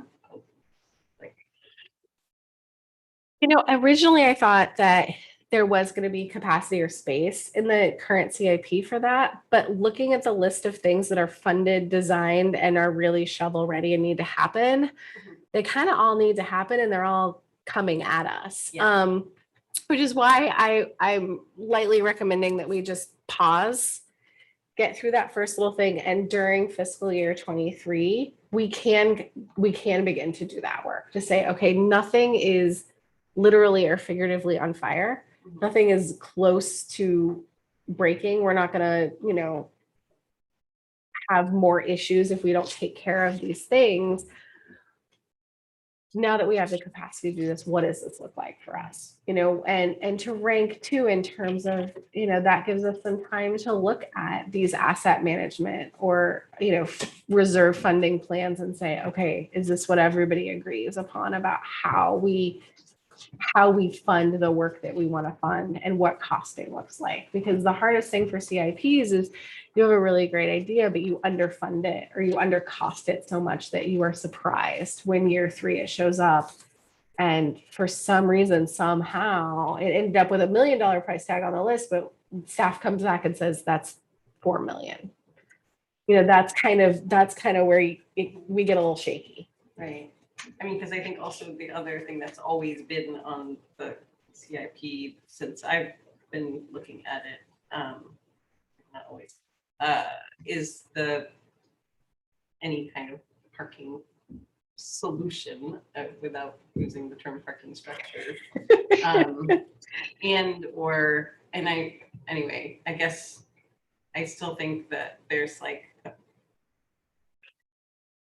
I'd be more than happy to give up the idea of some kind of parking structure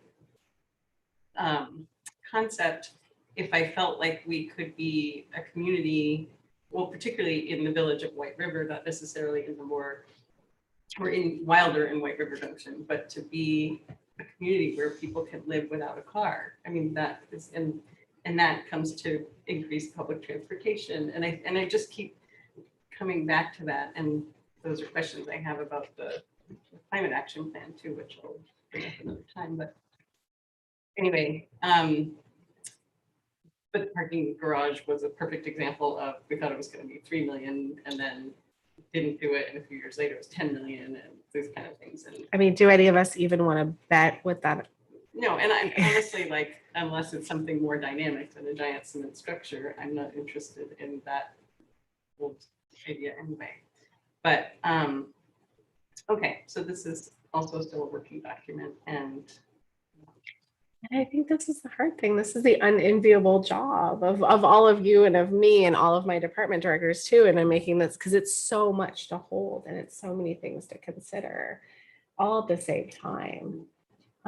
So that's kind of why I was advocating to just like, can we hit pause on a completely new CIP here for a little bit and see what we get through that's already on our plate.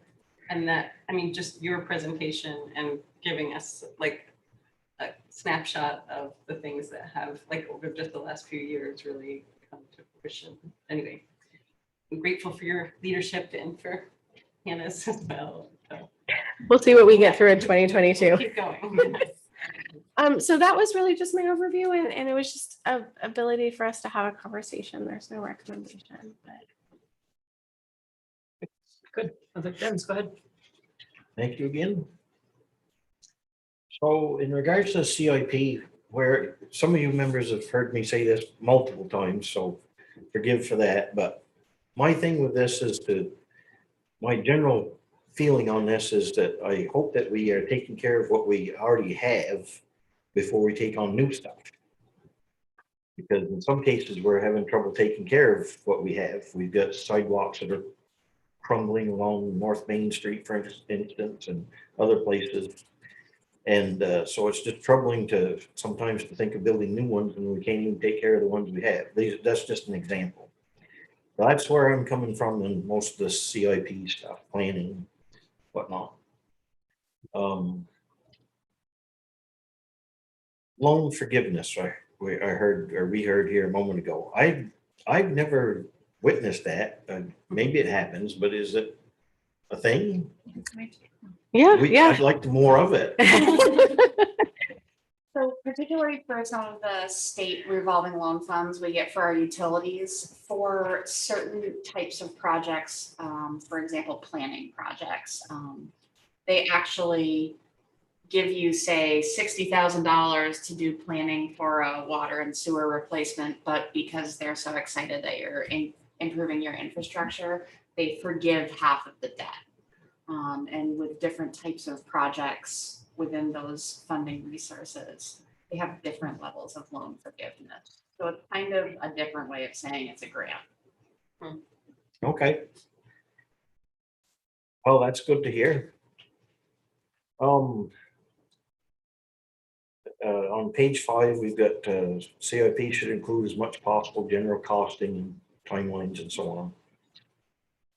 Well, just recently off the payment manifest, I had some questions, and one of those was, I noticed that we're paying to a vendor to swap snow tires to summer tires.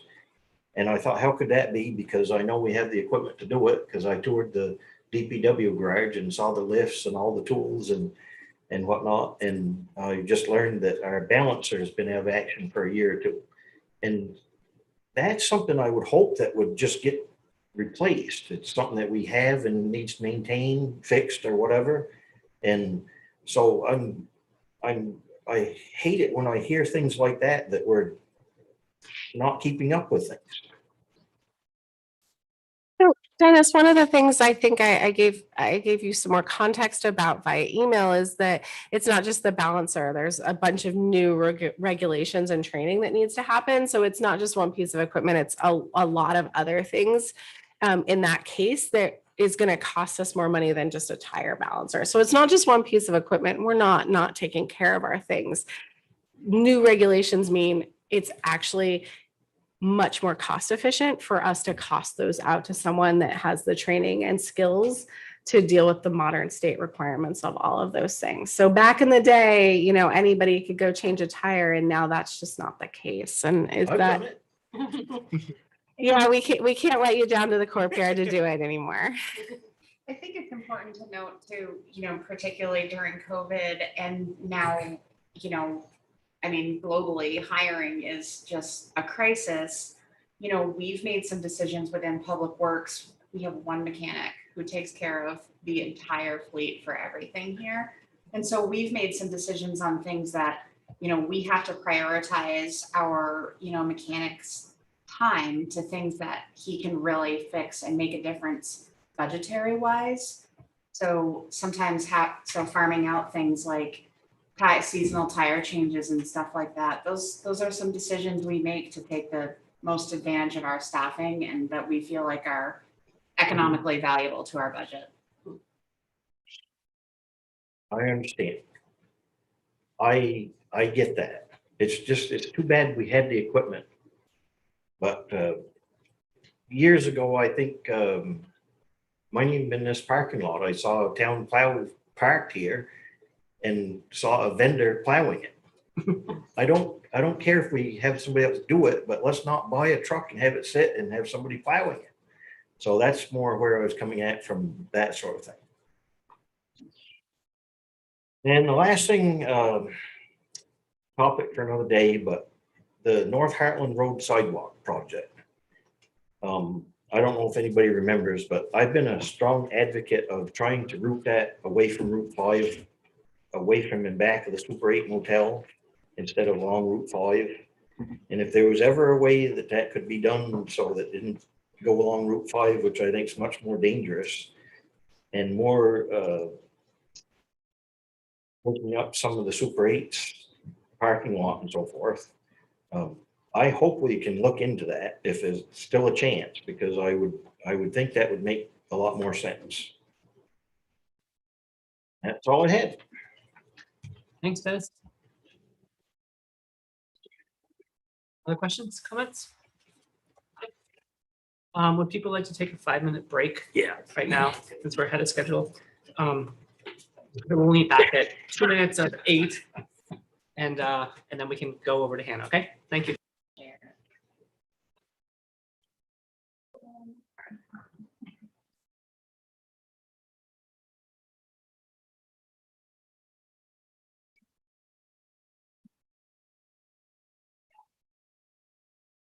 All right, thanks for having me. My name is Hannah Tyler. I'm the Director of Public Works. And in a wonderful segue away from capital planning, we thought it would be a good opportunity to talk about an update on the Gate Street Hill.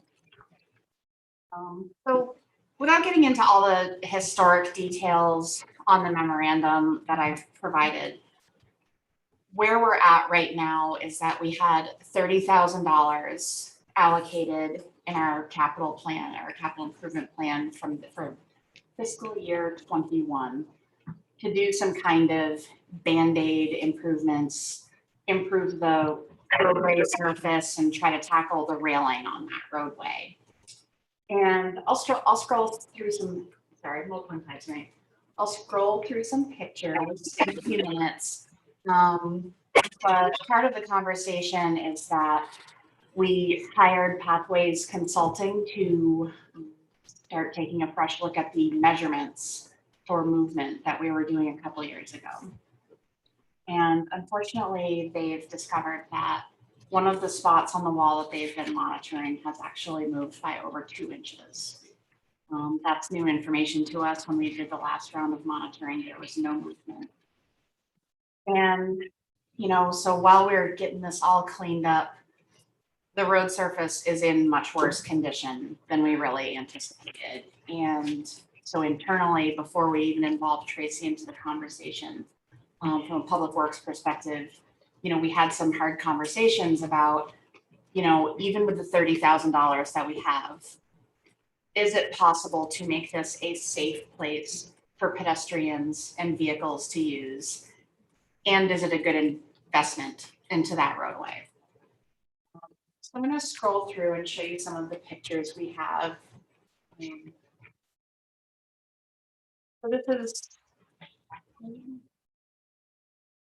this is kind of an example of some of the deterioration that we're seeing in this road. You know, the wall's pulling away from the pavement a little bit, just really significant deterioration. I've used my water bottle for scale in this picture, this one we have sitting right here, just so you can see how much uneven settlement there is on the road surface against that wall. And just another view of that picture a little bit closer up. Whereabouts is that on the wall? That's about halfway down. This is a good example of, you know, just a good old hole in the road. Again, same water bottle that was actually placed all the way inside, really wasn't even visible from the road. Some shots of the railing and how broken and deteriorated it is. As you can see here, it's kind of shifted in some places in funny ways. You know, the metal is so rusty and in such poor condition that really welding it or trying to make structural improvements to it is kind of, you know, an exercise in futility. So one of the things that we did start to do is to seal up the worst of the holes to prevent more water from getting down into that road surface and hopefully minimize or prevent further deterioration and settlement. But you know, all that does is continue to add to this uneven walking surface. So if anybody isn't familiar with this, with the street, so what we're looking at is the place that we actually ask our pedestrians to walk. So they're faced with an unstable railing and an uneven walking surface. And one of the concerns with this that I do discuss in the memo is, you know, we actually come down through here with our sidewalk tractor, and the uneven settlement has, it's so bad that my staff's actually worried in a storm, they might roll the sidewalk tractor. And so if there's nothing to really structurally keep them up on the road, I have a hard time even putting them down there. This is a view from the top, looking down towards Church Street. Again, you can see the years and years of pavement patches to address the same issue. Just looking back uphill. And then this is actually the driving surface and or the side of the road that we're having vehicles drive on. There's a pretty significant pothole right here, which, you know, we can certainly patch, but this is a road that if it was anywhere else in town or just a regular paving project, you know, we would have just paved it and moved on. So having this proverbial can kind of continually kicked down the road, it is deteriorating faster. And, you know, from a public works perspective and investment perspective, we're kind of sitting there like, what do we want to do? Again, just more pictures of the walking surface. A picture of where the railing goes into the concrete. As you can see, as you can see, like those railing bases are actually starting to rust through. And Tracy can attest to it. There's a place that literally you can just go like this with very little strength and the railing wobbles all over the place.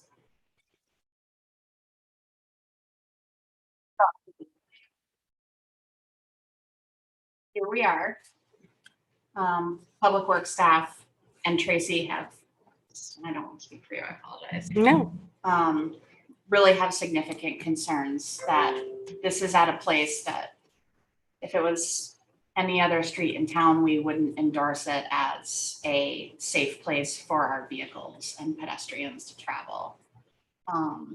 We also know that this is really a project that is, you know, contentious. There's a lot of opposing opinions and decisions.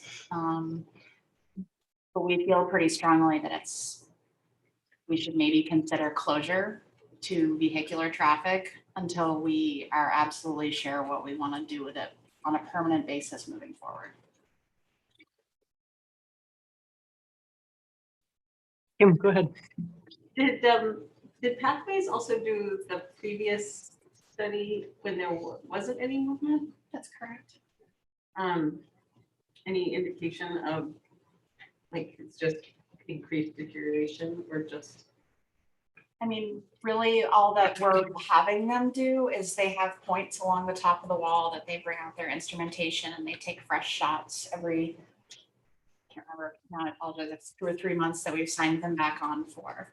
But this is this is their first set of measurements since the last time. So since 2019, it's 2 and 3 inches of movement in one particular spot. And so even if there were a willingness to sort of completely redo the road and the walkway for one way, it's the wall issue that is still, I mean, like, so yes, as it is at this point, I've walked down it and driven down it and it is definitely not safe for, anyway, I understand, I agree with you. But if there were a significant investment in that project, would there still be the issue with the deterioration of the wall? Like would repairing the road, like resurfacing, redoing hundreds of thousands of dollars worth of railing, would that resolve what's contributing to the movement? So unfortunately, we don't know what's happening. We don't know why. The last estimate to just close it and stabilize the wall was $1.9 million. If we just literally closed the road, made it just a pedestrian pathway. When was that? So that was in 2013. They supposedly estimated it in $2024. So I missed the figure. 1.9. And then to reopen it fully to 2-way traffic with a sidewalk was in the $4.4 million range. 2-way and also resolving issues with the, like, So the intent would be that it was fully stabilized and rebuilt. We hope for that dollar value. and having any issue with the residential property that has, do you know anything about that? That, like, would a project of that scale involve, there was like issues with the potential for eminent domain or something on one of the residential properties? I don't know. I worry about the triggery word of eminent domain. But I think we're talking about those houses down where that person said they just need to stop letting cars down the street. There would have to be something done there, and I don't want to use any words like Tracy said, because they can be contentious and lead to litigation. But I mean, you know, We'd be yes, we asking, would have to have an agreement with we'd them. be asking at least. property owners for a major multi-year construction project to happen next to their house. And Hannah, if budget wasn't an issue, is the physical space there to have a two-way road with a sidewalk that meets current requirements or not? I don't know the answer to that question. Yeah. So potentially bringing things up to code, whatever they were, would potentially not even allow traffic both ways in the sidewalk. It might only, if budget was no issue and we had all the money in the world, it might only still be a one-lane road with a sidewalk potentially. Correct. Okay. And if, because money is an issue, if we close the road to all traffic, is the side that is currently traffic, could that be utilized as a pedestrian? That's safe enough to do that way? Yeah. Okay. I think we need to do a little bit of smoothing Yeah, yeah, probably, because we got some potholes, but it's not bad. One of the things too that is important to mention tonight is we've been really putting our noggins to use on what could we possibly do differently with this space. And I'm just gonna get out here a little bit. Oh, it's only sharing, you didn't tell it to share all of Oh. your screens. You can.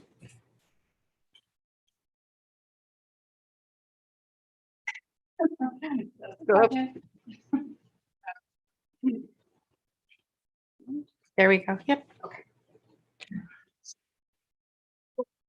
One of the things that we've kind of considered here is what does it look like if we kind of, and this is a very, very conceptual, don't anybody hold me to this, is what does it look like if we kind of reimagine that as more of like a useful, like a public space or something like that? You know, we do talk a lot about eliminating some of our pavement. One of the things that would really stop us from doing that right now is that we do have utilities under there. We have a water line and we have a sewer line, and they run right down 8th Street. So one of the things that we've kind of been looking at is how can we reimagine how we maybe move those utilities and use that space as a really nice walking path into our downtown, you know, and or if we move those utilities, does it just lower the cost of a road restoration project? Because you're then not supporting and rebuilding those utilities through that, we reroute them somewhere else. So, you know, rest assured that Public Works is really putting a lot of thought and time and being mindful of, you know, our climate action plan. Actually, we had a good conversation about it with Carolyn. Sorry, Carolyn. You know, and just what can we do to improve that space and still stabilize it? But, you know, those are. So Hannah, at this point do you consider, it sounds like the current walkway there is a potential liability to the town. What about the roadway? Is the road that's currently being traveled on that one lane, is that any more of a liability than any other road in town, would you say, or not?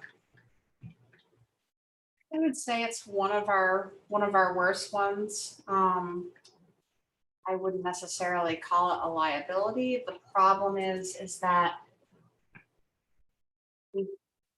it's pretty well loved walking path. I know a lot of people use it. I mean, almost every time I'm down there, at least one person walks by me. So we don't really have a good way to maintain it as a walking path and also use the current driving path. We did consider the option of just moving the Jersey barriers a little bit closer to the railing side and painting out a walkway. But truthfully, my opinion, I don't feel comfortable putting people in that narrow of a downhill road right next to cars, particularly in the winter. I don't think I can put the town's good housekeeping seal of approval on that as a safe walking path. So we did look at that. And coming out and taking a tour of the walking path, and I use that frame lately, it is a liability in the town, and that if someone were to get injured on it, they could easily decide to sue the town.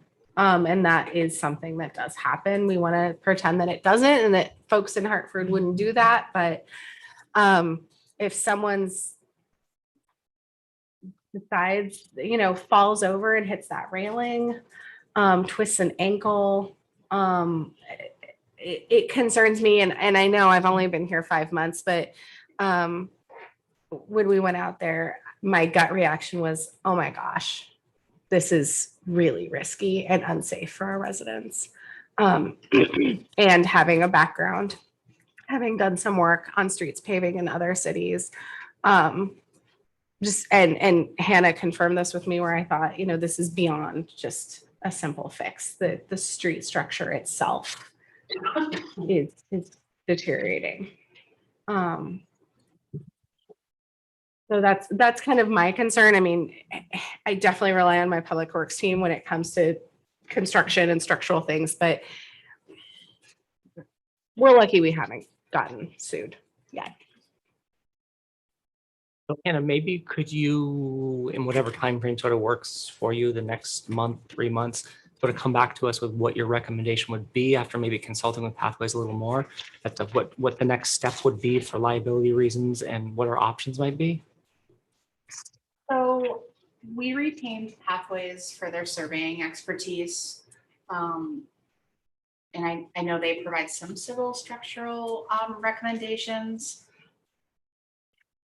Probably not sure that that's the best fit for that. And they weren't really under contract to provide opinion about the movement. It was really just, we're hiring you to measure that.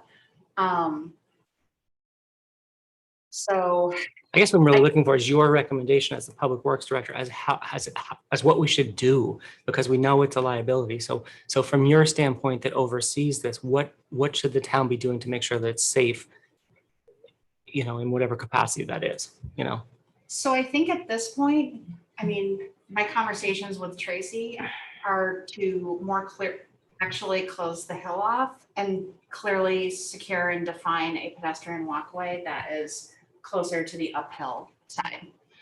And we can utilize concrete barriers to do that and make sure, we can sign it and say, please pedestrians stay on the side, something to that effect.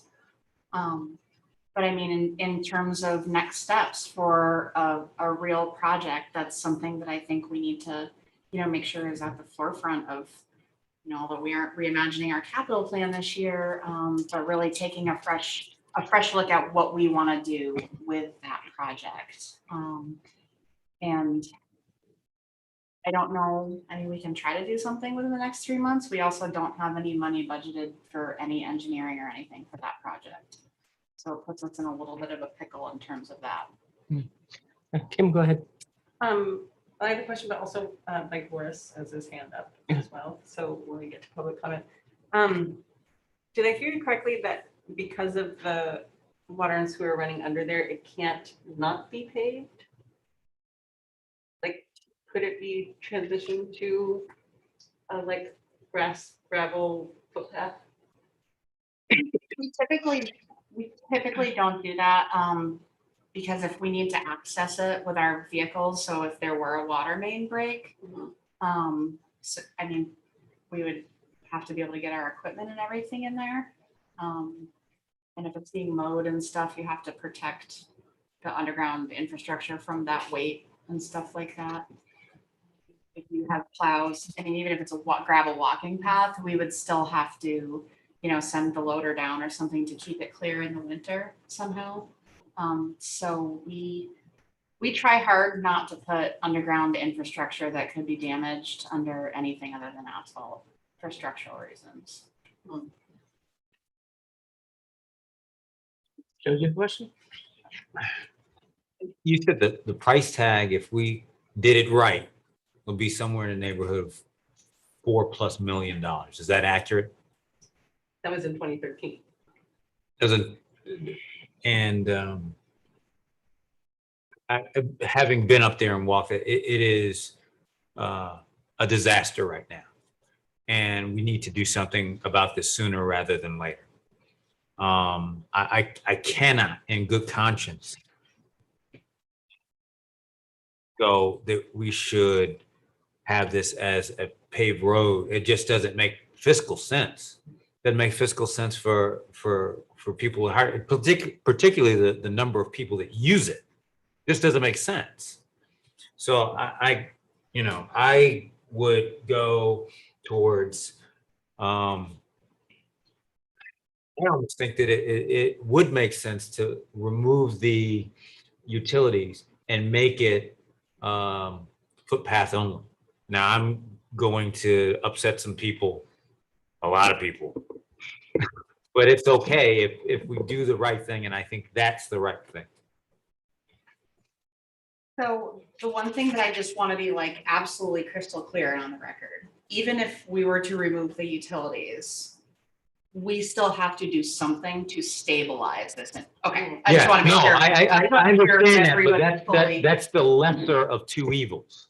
And so just reiterating that per that estimate was 1.9 back then. Plus, correct me if I'm wrong, it's your plows, both on the pedestrian side and on the motor side it's a bear, so I just don't see any recourse right now for us going forward, and it's not stable.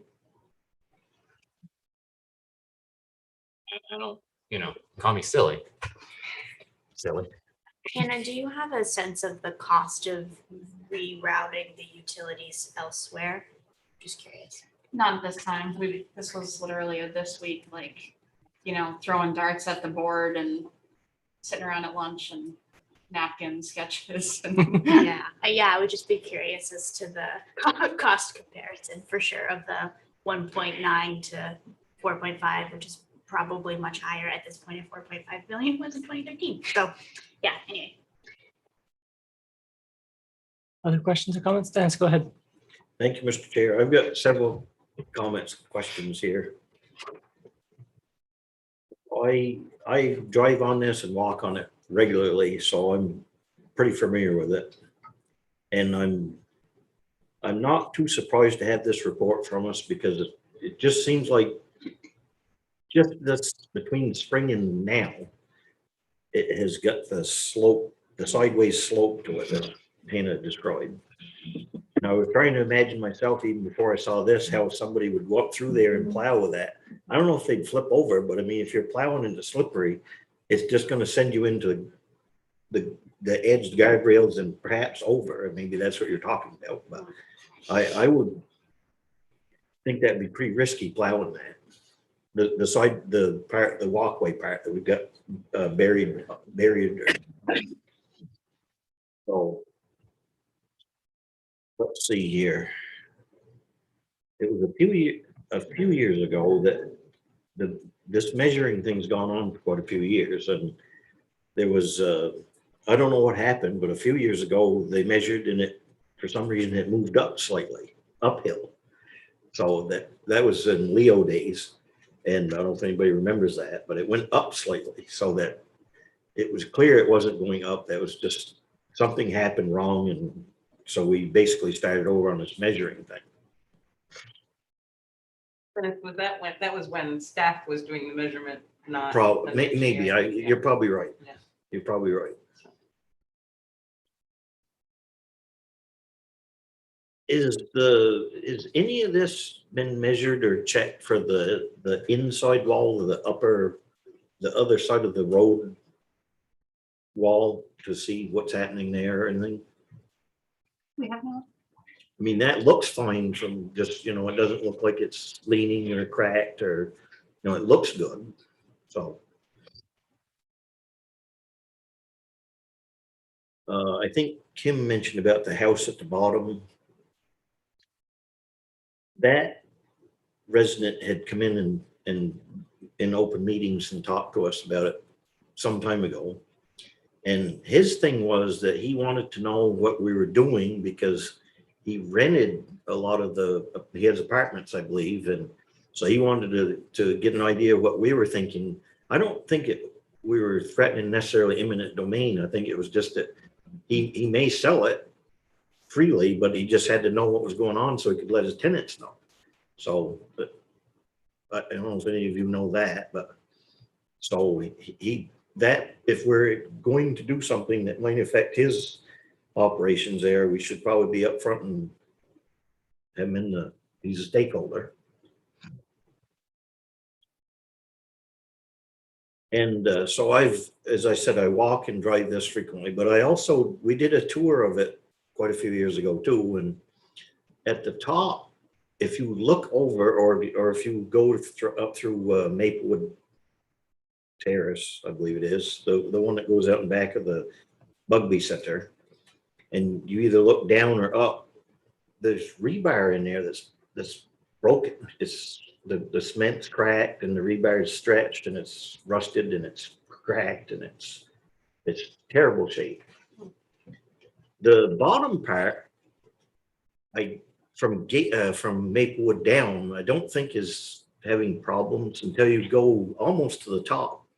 That there's any, just from my eyes movement, I don't know that it's when you get to the top that's the real problems.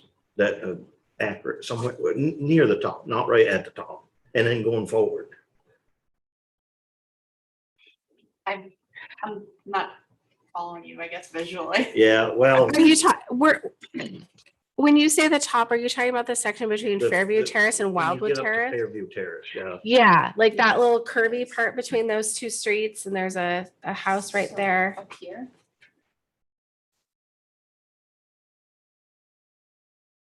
Yeah, probably starting.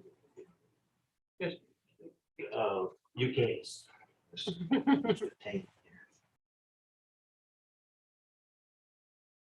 Probably starting in here, because visually start getting all the way up to, well, it goes that, the railings and so forth go up to Fairview up here. I would agree that that's definitely the worst section. Yeah. So I don't, when it comes down to if we elect to do something, I don't know if the bottom part needs it, but I just thought I'd mention that.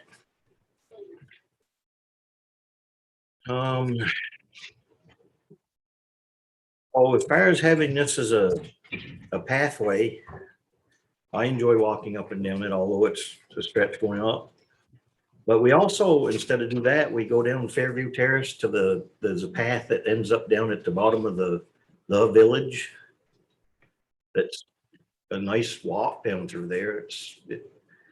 We thought years ago it was an old town road, but research showed it wasn't, but the village allows it. And so there is that option too.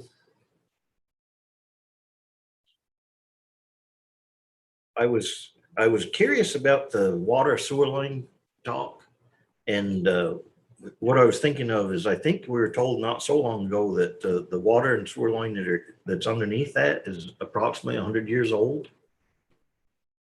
I don't know off the top of my head. Probably before your time, but somebody had told me. No, with us. No, with us, but somebody mentioned that, so it made it seem like we're kind of at a ticking time bomb there, possibly if it went, it was described as a catastrophic thing if that should rupture and break houses below and whatnot, water. We actually put in shut-off valves when this really, just before I started here, just before my time. They put in emergency water valves so that they could, if there was something that happened or the road shifted enough that it ruptured that water line, it can be shut off immediately. Good to know. Brilliant. So 75 years ago. Possibly, yes. And someone other than you knows that as well, right? Okay, And good. Jeremy can comment. Okay, good. A common Vermont term for that is the other day.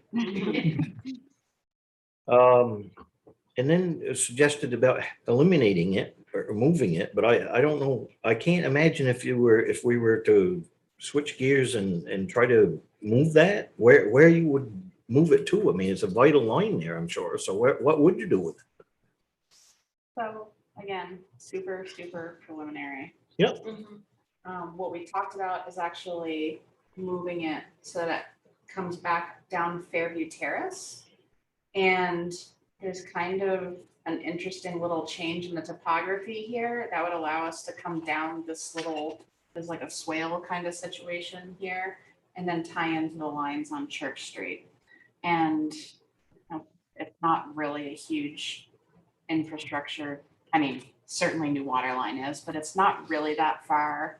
And it's just in our back of the napkin Imagineering.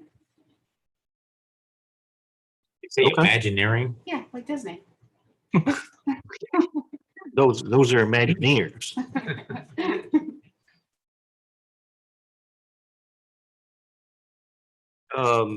Mentioning about winter travel here on this thing, I can tell you in my lot younger days that I went sideways down this with the vehicle, and this is when we had two-way traffic way before we ran into all these problems. But the setup we've got there now, in my opinion, is the safest it's ever been that way, because the pedestrians are protected. In the past, you could just walk up and down the hill. There was no barriers, but particularly in the wintertime, our town does a great job of plowing it, but there are times, just in between when they get there with the plow or the salt and sand and so forth, that it's slippery. And if there's anybody walking on there and you're coming down through there, it's could end badly.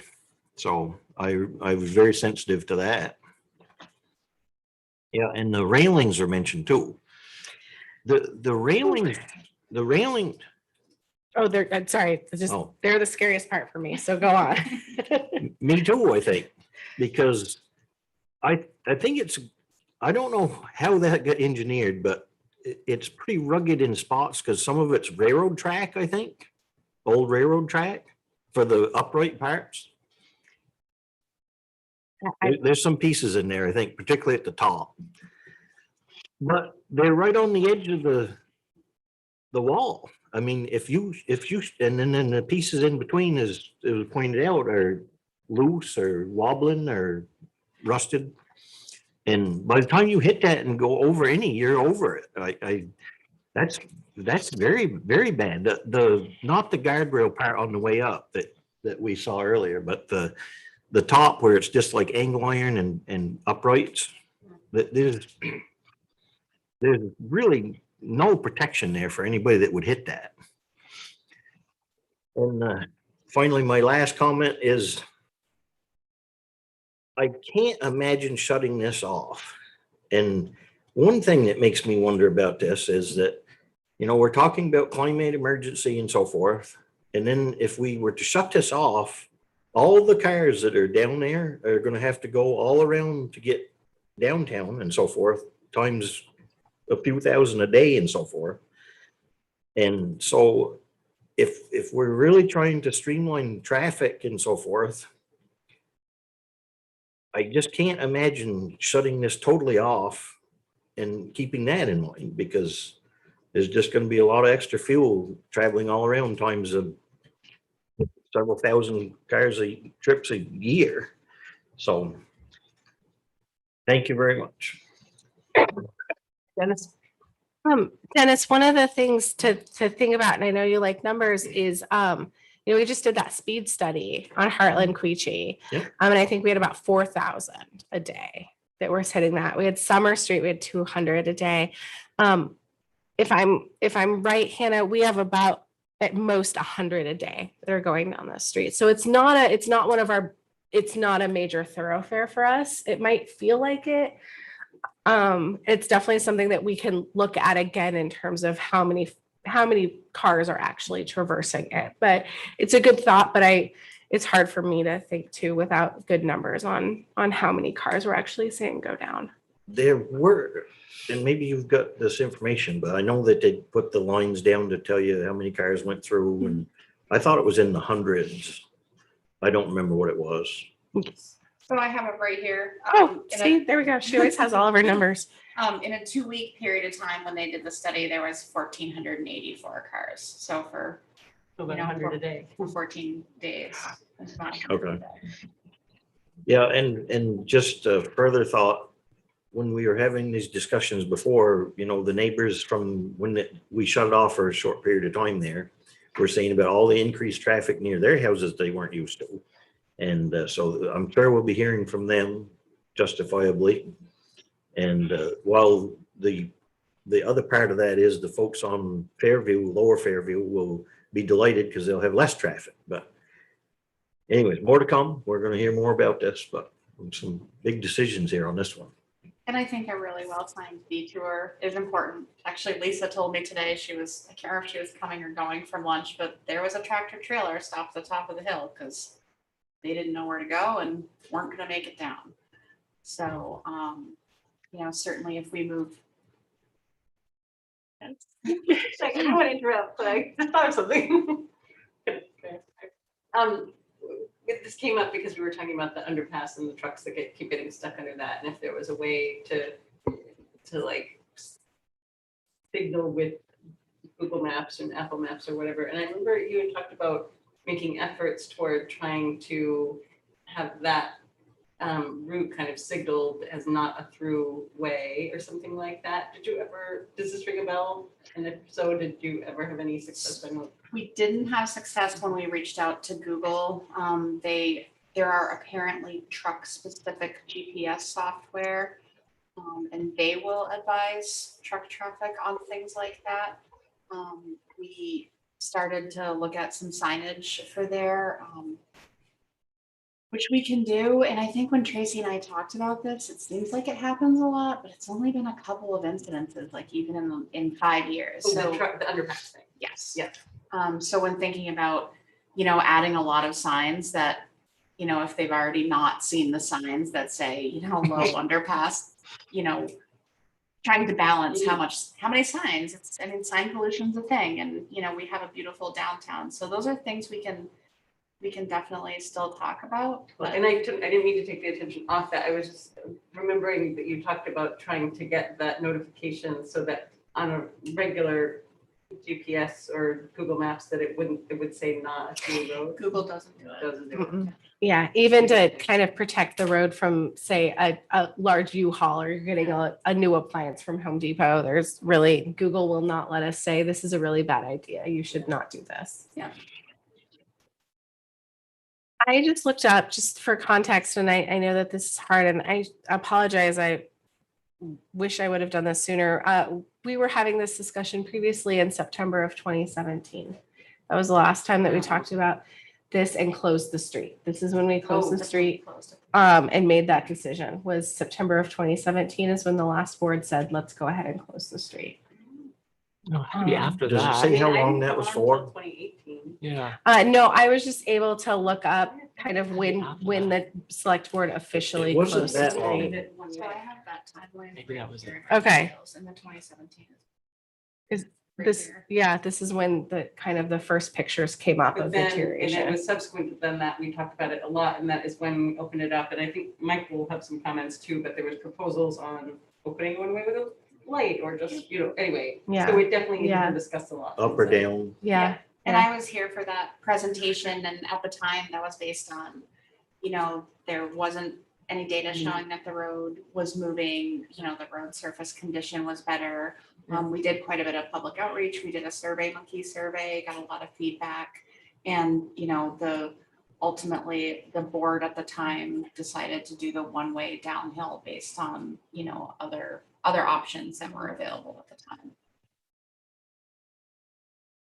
We have a public comment. Yeah, go ahead. Thomas, can you bring Mike Morris over? Yeah.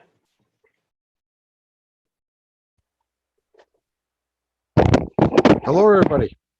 Yeah. You knew I was going to say something. So to those of you that don't know, I grew up on that street, and my heart is into this whole thing from the beginning. But through the years, I mean, it started out with the concern. Mike, I'm sorry to interrupt you. Could you speak a little bit louder? It's really hard to hear you. Would that better? Is that better? Yes. That's better. Yeah, thank Okay, you. I just brought the microphone closer. Thank you. I grew up on that street, and I've been following this project for years. And I understand the initial actions we took when we were concerned that the road was falling in, the walls falling out and everything else. And we tried to do measurements. And then through the years, I believe it was a year or so ago, the report was that it is not moving. But also in that time frame, we realized there was some deterioration on the road that we neglected to take care of, such as your roof leaking on your house. You don't take care of that leak. Well, if you don't take care of it now, it's going to cause rot on the rafter, and then it's going to leak down further and to the floor joists and down to the main beam of the house. And we haven't taken those measures to stop those leaks. You look at the road, look at the cracks. We really haven't patched it to prevent it from getting worse. And that's I think one of the failures we made. And I believe that's why we allocated, was it $30,000 a year or so ago to go in there and patch it up and clean up so it wouldn't get worse. As far as stabilization, why do we have to stabilize something that's not moving? Well, I don't think we're having so much movement as we're having now, where we're creating that leak in the roof that's rotting the beam. We haven't taken care of that. I'm not saying open up the road 2 ways with a sidewalk. I think we ought to look at the entire road of Fairview Terrace. Go up behind the current Listen Center and measure the width of the road there, and pedestrians walking around that blind bend. I've done it myself for 2-lane traffic and anybody walking up there. We don't have pedestrian paths anywhere on Fairview Terrace that I know of. The sidewalks have been taken away. There were sidewalks there when I was a young boy. There's none now that I know of anywhere on Fairview Terrace. I could be wrong, but I think we need to look at the whole street and its usage, figure out what's going to be best for the whole street. Then we can work with that segment, 1-way, 2-way, pasture or not. You're saying we have to stabilize it. So if to stabilize it, let's stabilize it so we at least get some traffic through there. But I think the cost and the overall thing here is going to be the same regardless of what direction we go. Again, we haven't patched anything. We still have leaks. Look at, I think there must be 2-inch gaps in that pavement that we haven't taken care of. And we're just allowing it to get worse and worse and worse as we wait. In the meantime, my recommendation would be to get a coat of pavement on there, get the water so it doesn't get any worse until such time we decide how we're going to use the entire street. I just want it to be the best investment for the town, not the easiest path, but the best investment. And I hope you all consider some of these thoughts, and maybe we need to have a road study on its usage, talk to the people who live there. Do they drive downtown?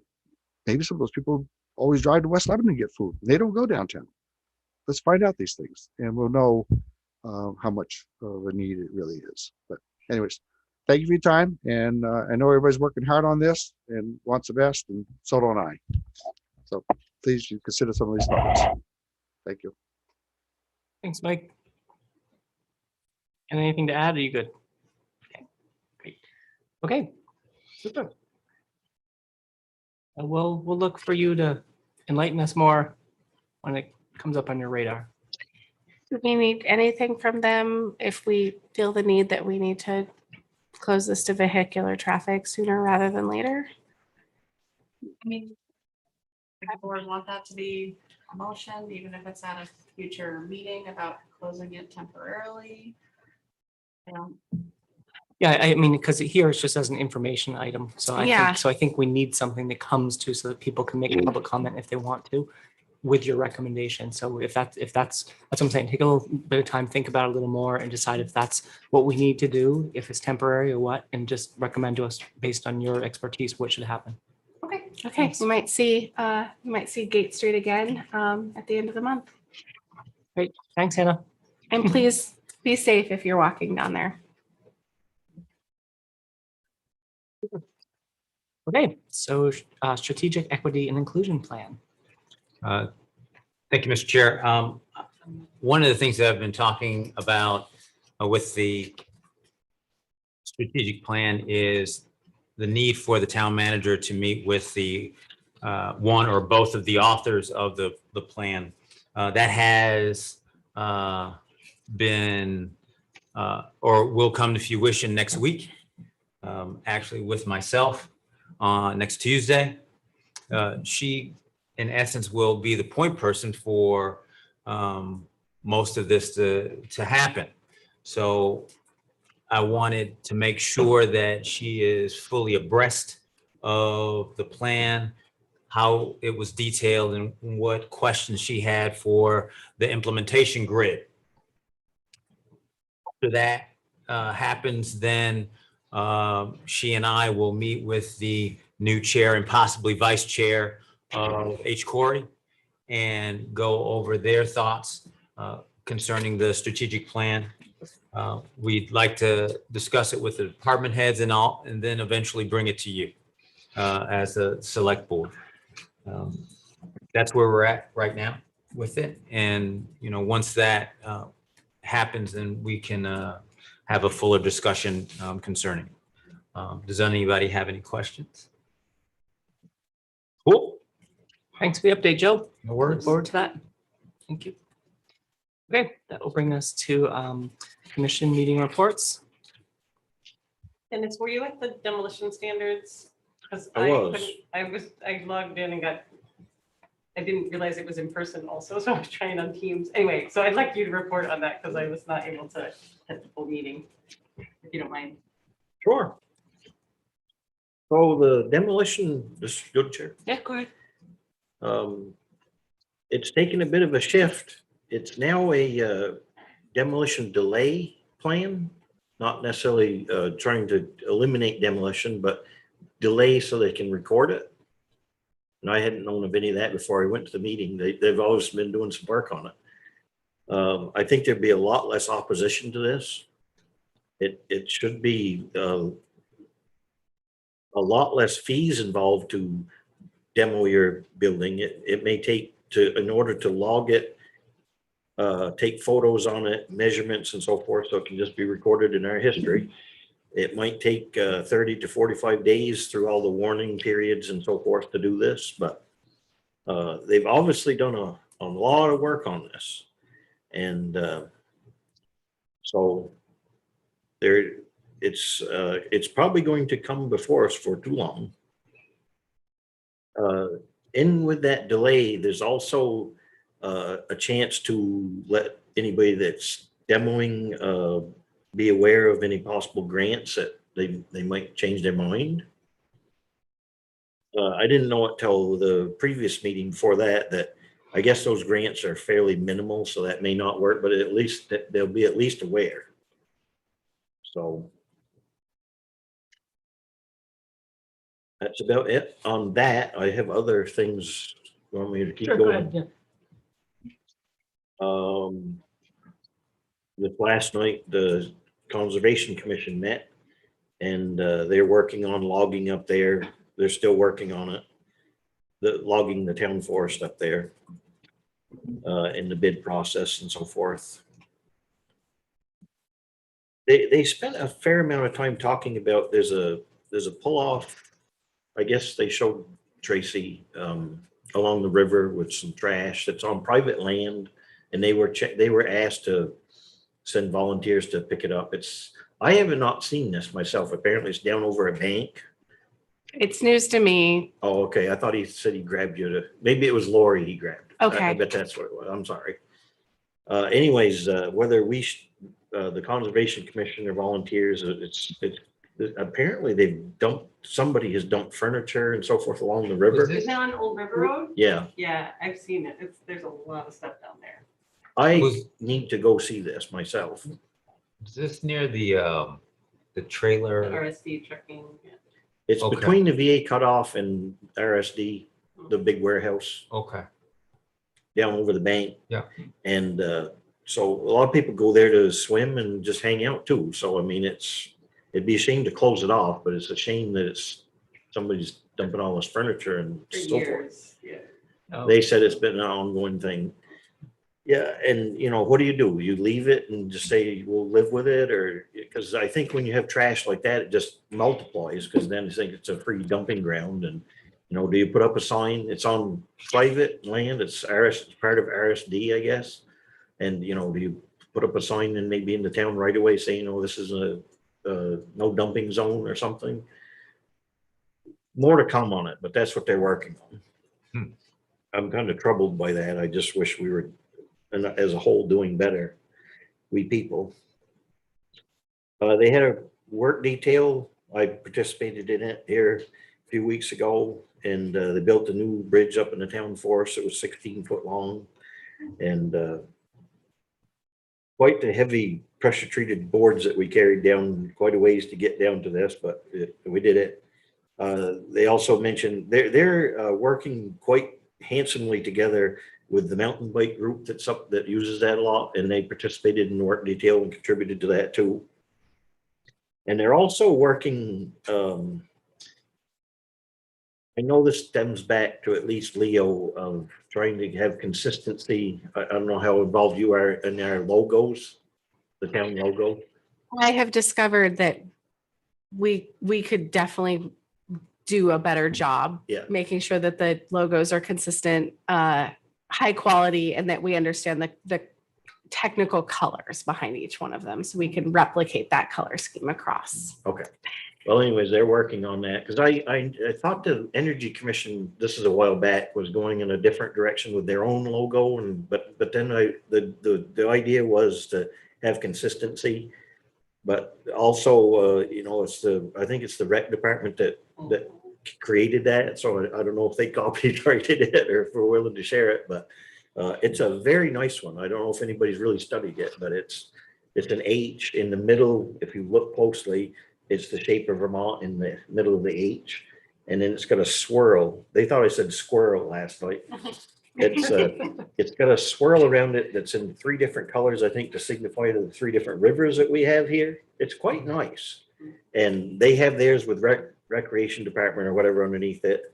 And you know, could they, the conservation folks, just have the same H, that logo, with Conservation Commission and Energy and whoever?